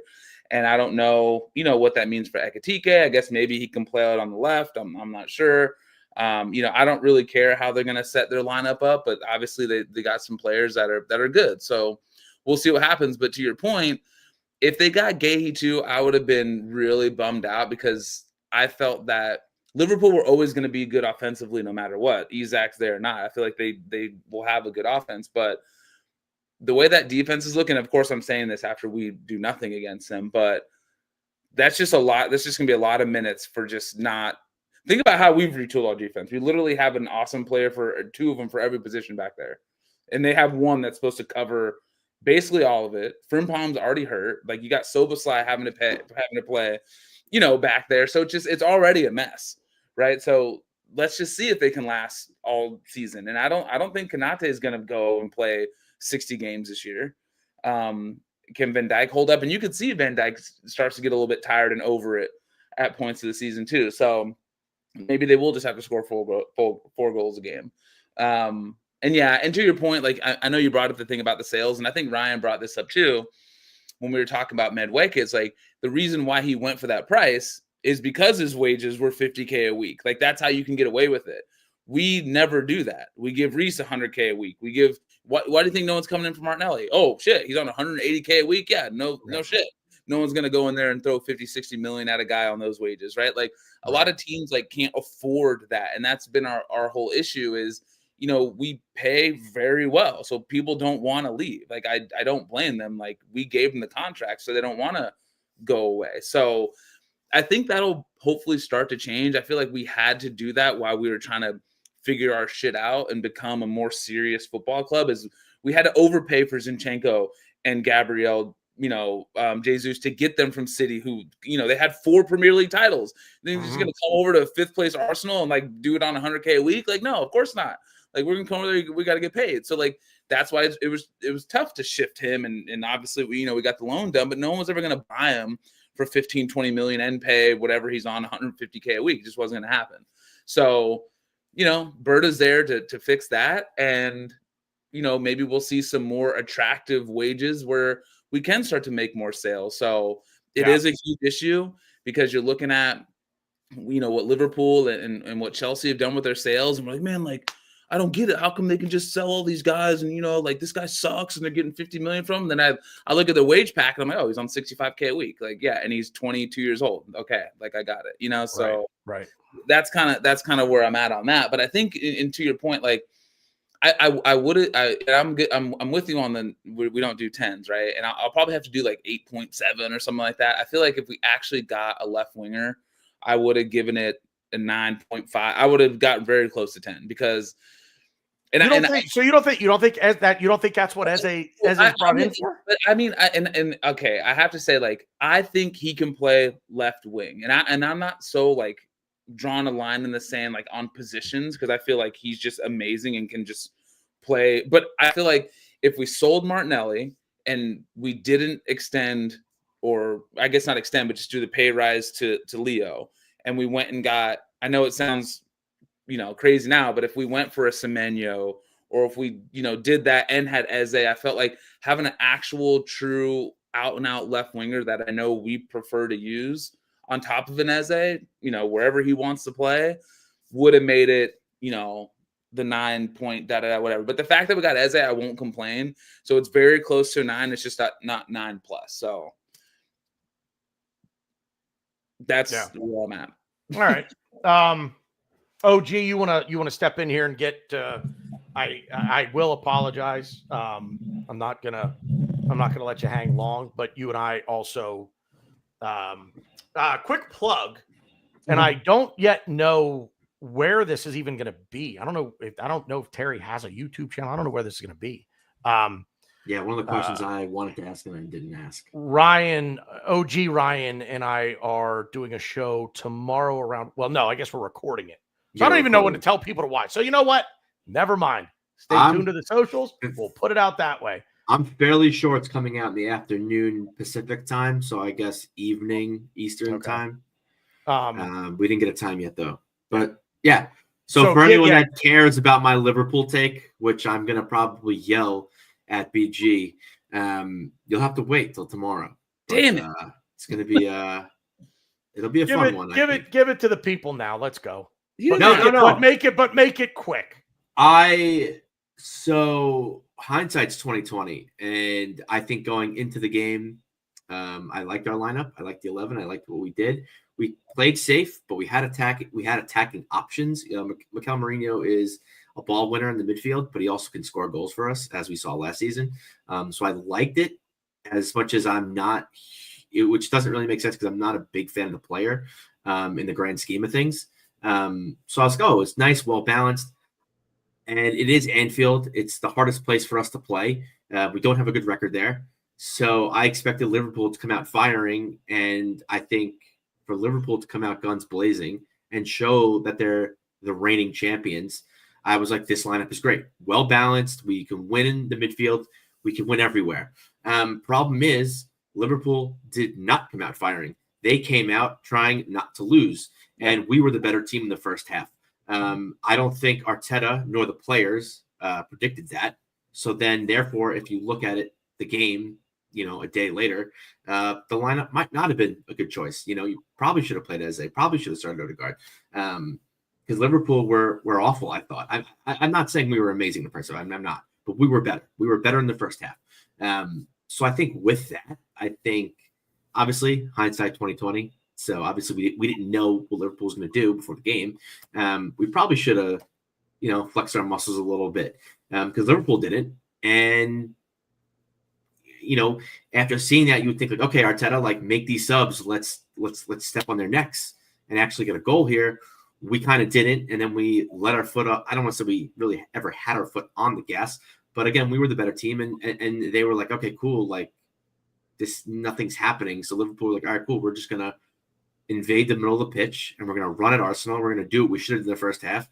And our answer to it was the reason why we were winning the midfield was Mikel Merino. We took him off. We put Odegaard on. We left a huge gap in the middle of the pitch. Curtis Jones loves going into the middle of the pitch. He loves getting in behind the midfield, right above defenders.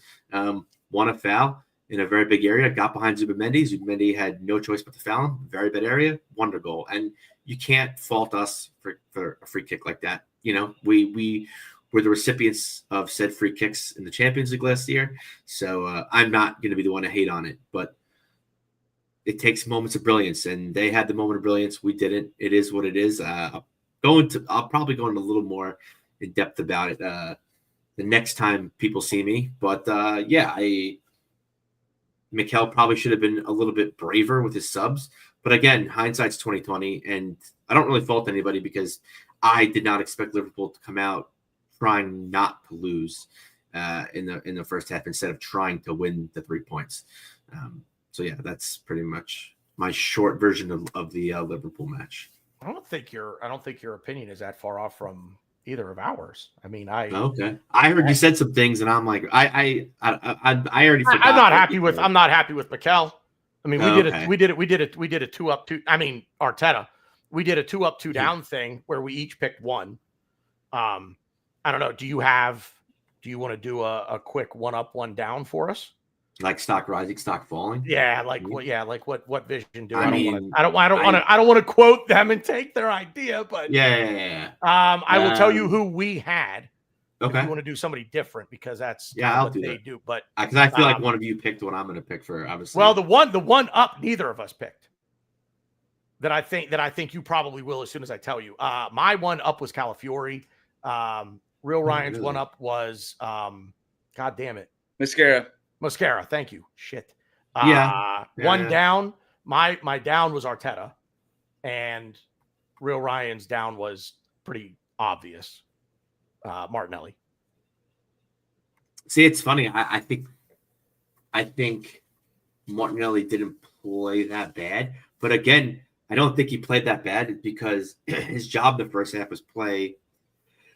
Excuse me, was to kind of play defensive and help track Salah and be a real runner in the game. And I think he did that. But the problem is, which has been his problem in his last, 2 years, maybe 3, he gets near that box, man. And it's just like his head's down. He tries to make like 20 moves and then he tries to get rid of it. But it's like, bro, like you're why are you thinking 20 steps ahead when you can't do like step 5 and 6 right?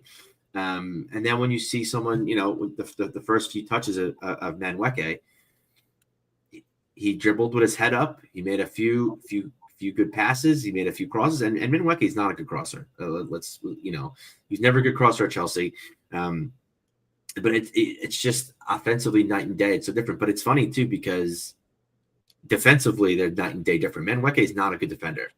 He's not, and that's something I as big of a fan of as I am of him, he was tracking back, but he's one of those guys that's just like, okay, I'm playing defense. I just need to hoof the ball away from my defenders. Just he's an anywhere but here player when he's playing defense. And if you're an attacker, at this point I don't really hate it, but you are a professional. You're playing for one of the top teams in the world, so like I expect a little bit more out of you. But again, I think I'm nitpicking there. I mean, real quick, because I didn't prepare to be on the show at all. I had a fantasy American football draft. I want to talk about that. It finished a little early. So off the top of my head, I would probably say my up would probably be Manweke. Just because he was going to be mine. I did see some people tweeting that if we had Saka, we would have won. I would like to humbly disagree. I think Manweke was a great clone for Saka. I don't think he played the same way as Saka, but he was the. I don't know. I don't know if you heard me say it or if anybody told you. I pretty much said almost the same thing you're saying. I said the only thing for me that was missing from Manweke yesterday was just end product.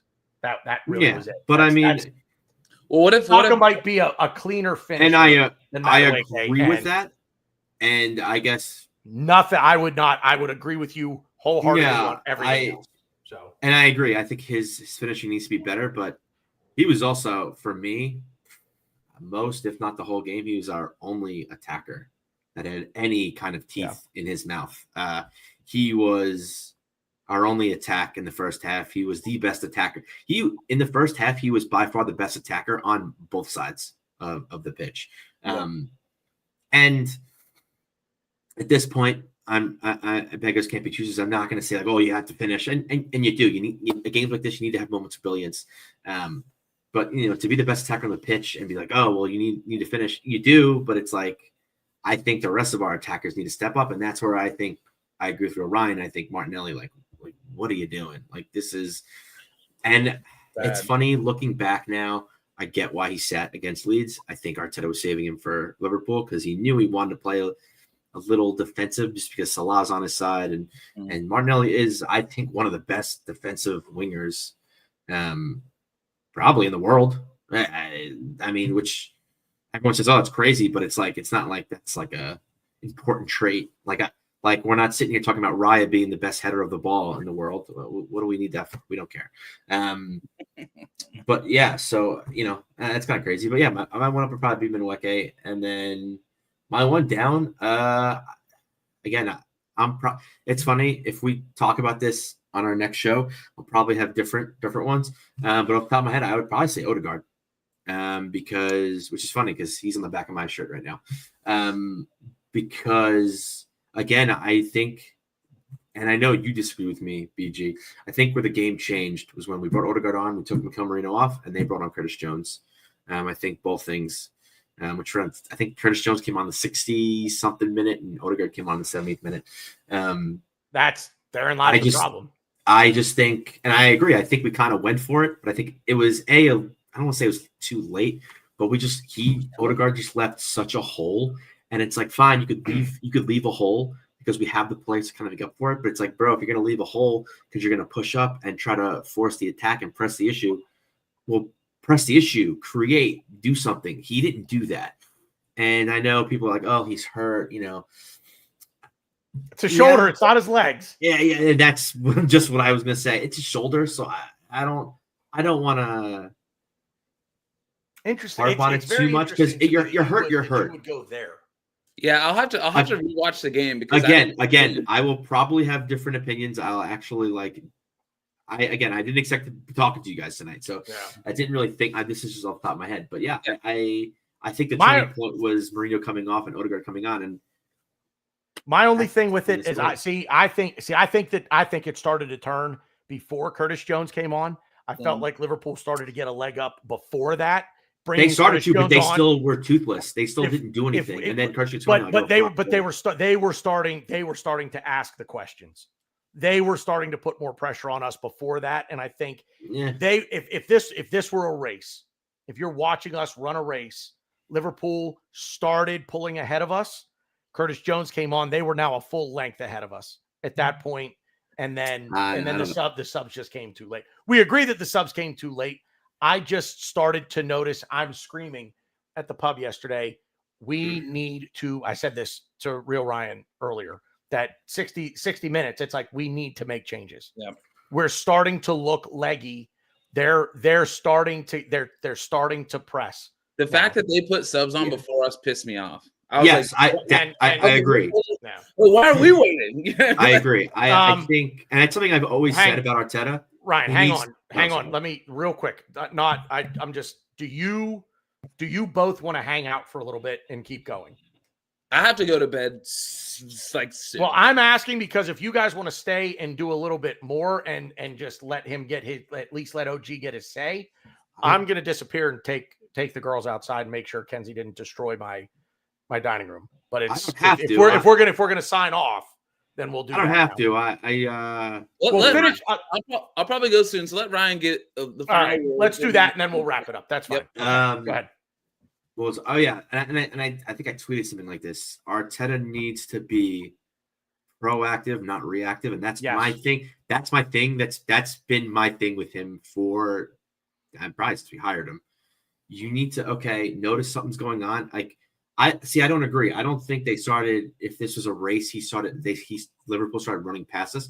I think halftime starts, Liverpool catch up to us, and they're like, "Dude, you're tired? I'm good." And then Curtis Jones comes on, Odegaard comes on. That's Liverpool kind of, "Oh, I'm not tired. I'm just thirsty." And they're drinking Gatorade. Yeah, I mean, I think, and I agree. I think the sub should have came on before Curtis Jones came on, and that did piss me off. And that is something that I did say. And I'm like, okay, cool. We see what's going on. We kind of kept it a stalemate in the first half. We were the better team. So bring Eze on. And at first, I was like, bring Odegaard and Eze on, but then I'm like, they brought them both on, and I'm like, I don't think we need it. That's like almost like too much. I think we could have just brought Eze on and been okay. Or even just Odegaard. I don't know if it's just Odegaard, because Odegaard and Mikel were like a big thing for me. But yeah, no, I just think he needs to be proactive, not reactive, and that's and to me it's so crazy because I think as a manager tactically, he is proactive manager. I think tactically, he's always willing to adapt. He's always willing to change things up, whether people see it or not. I see it. But substitution wise, I just think this is his 11. He likes his 11. Why am I going to bring, and obviously I think the majority of us in the chat, us three and Arsenal supporters don't agree with this, but he sees his 11 as the best 11. Why is he going to bring a 12th player onto the pitch? Yeah, the 12th player he's rested and ready to go, but the 12th player is not better than the 11th player on the pitch, which to me doesn't make sense because people get tired. And I don't know. I think there's like a connection missing with him with that, because he doesn't. I don't know. Very enamored. He doesn't notice when. I don't know if he just doesn't notice when players get tired, or he says, "Well, a tired Martinelli is better than a rested Eze." And obviously, Eze just joined the club, so it's a bad thing I'm saying right now. But I mean, I've said before. Doesn't make sense. I've said before. You've heard me say this, that he has his best 11. The 11 can change game to game, but if you start, it's very hard. If you don't start, it's very hard to get into a game coming off the bench with Mikel Arteta as manager. I mean, that goes for everybody healthy.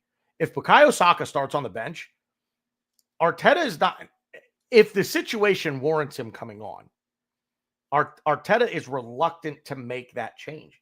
He's reluctant to make changes, period. And I just think he has, like you just said, OG, there's this idea in his head that I picked this 11 for a reason.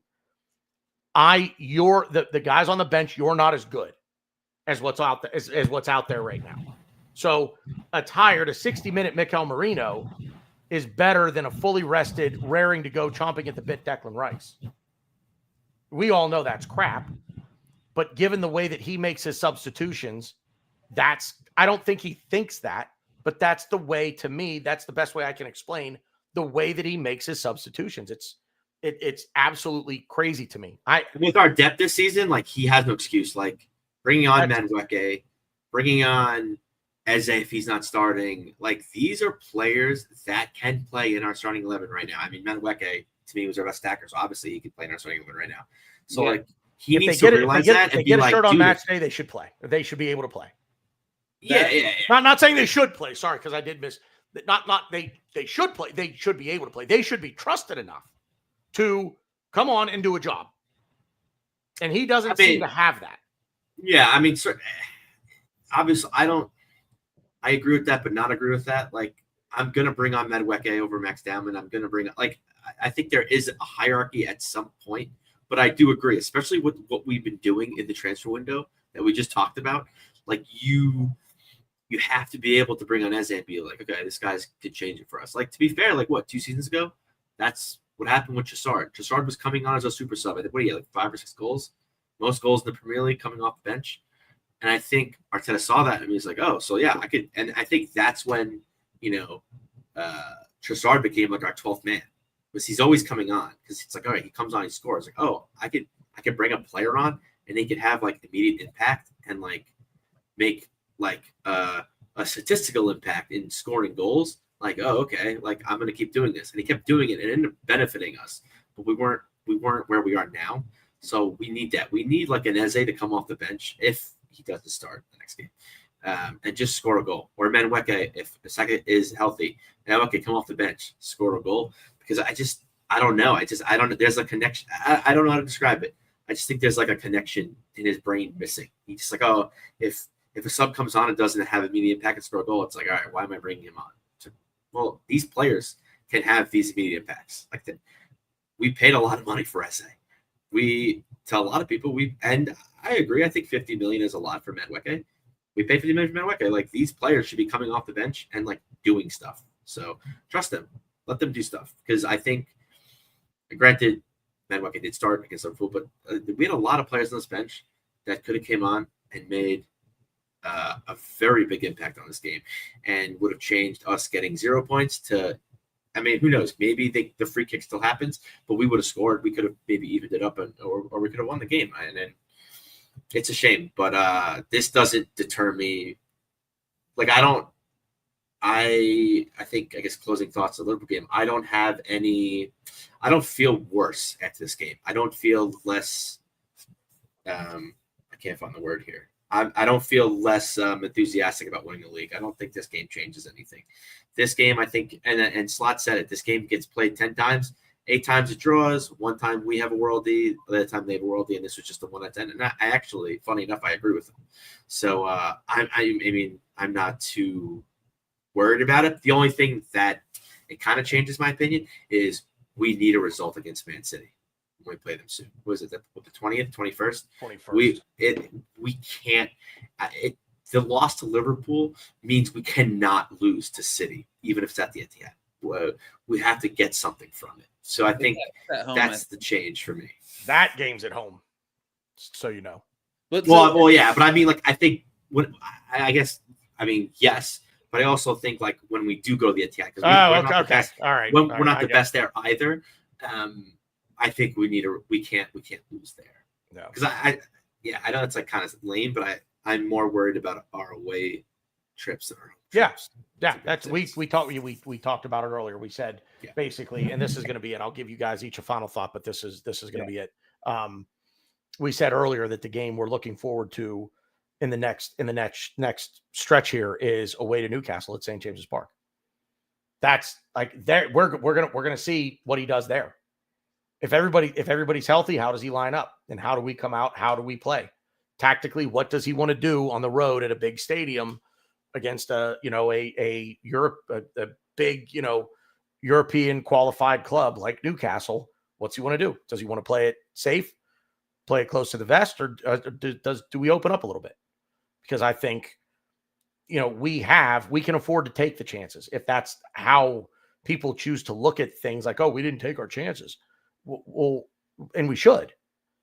Like we should not be.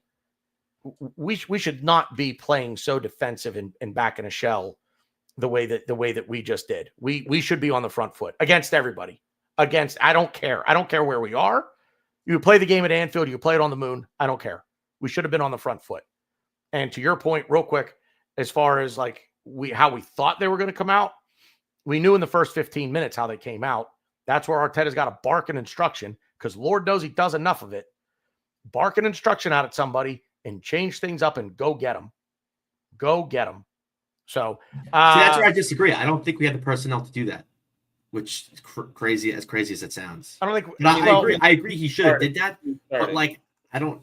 Marino is the hiccup in that plan, and Martinelli. I don't know about Martinelli. Only because he went at him, and what did he do? Marino is not cut out. I agree but that's not on Arteta. That's on the player.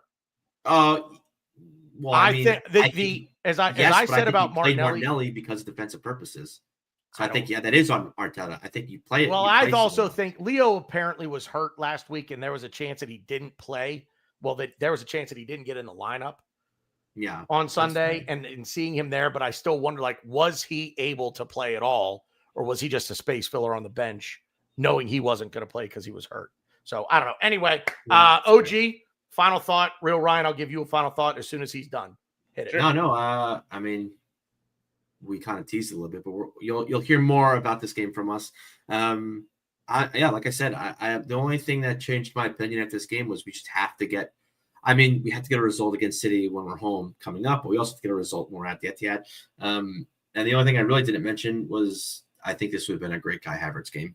We really I think we're all in agreement. Yeah, we're all in agreement there. And I know there's people here in this beautiful show that don't like Kai Havertz as a left 8.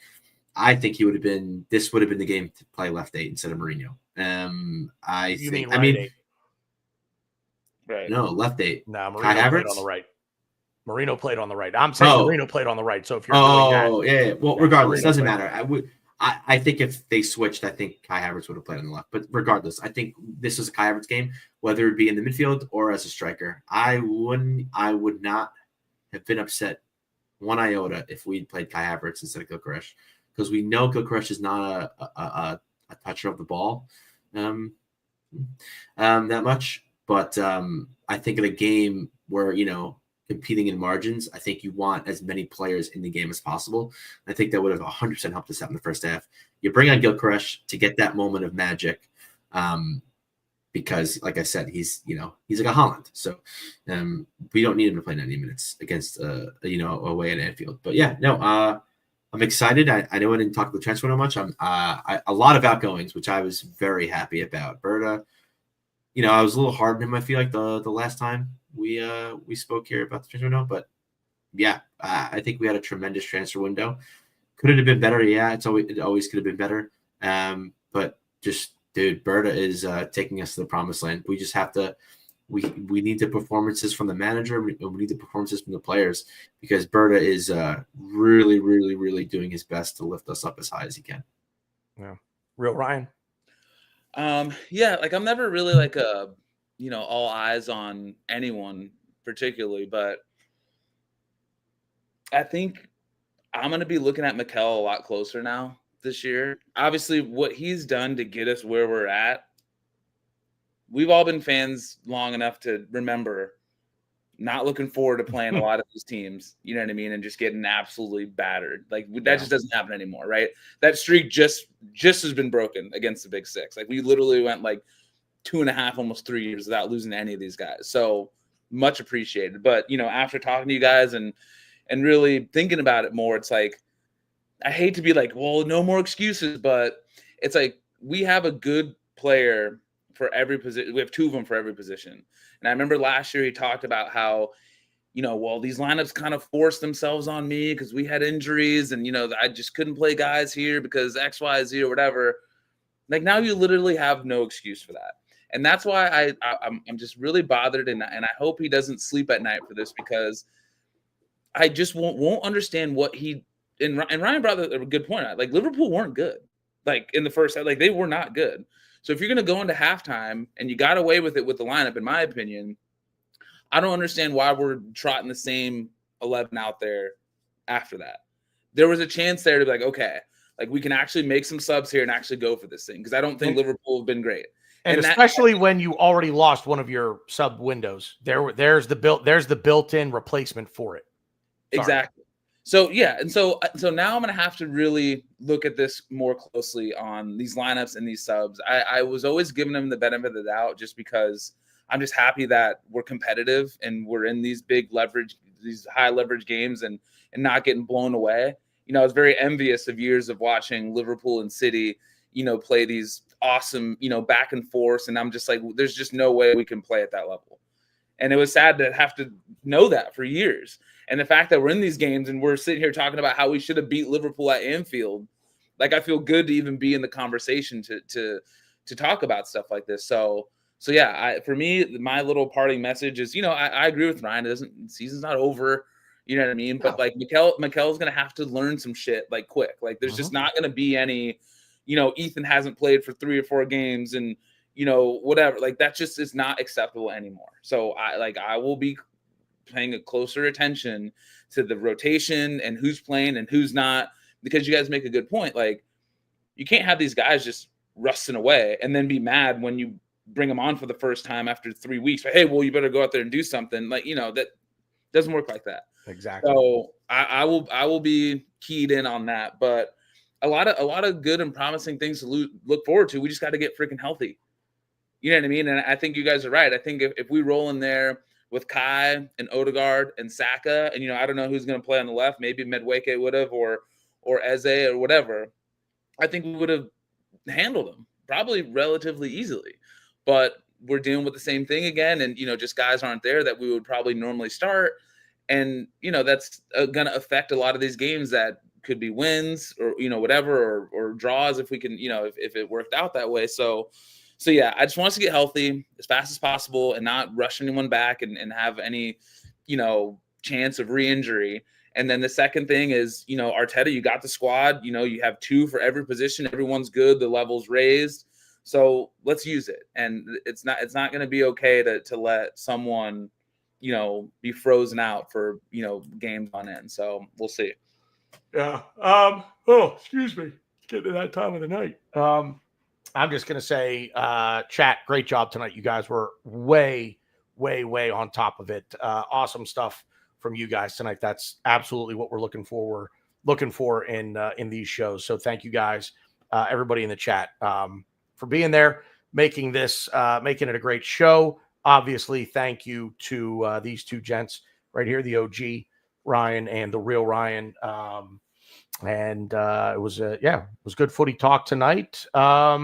Make sure that if you're on YouTube, make sure you're subscribed to the channel. Drop a like, a thumbs up on the video on the stream. We'd really appreciate that as well.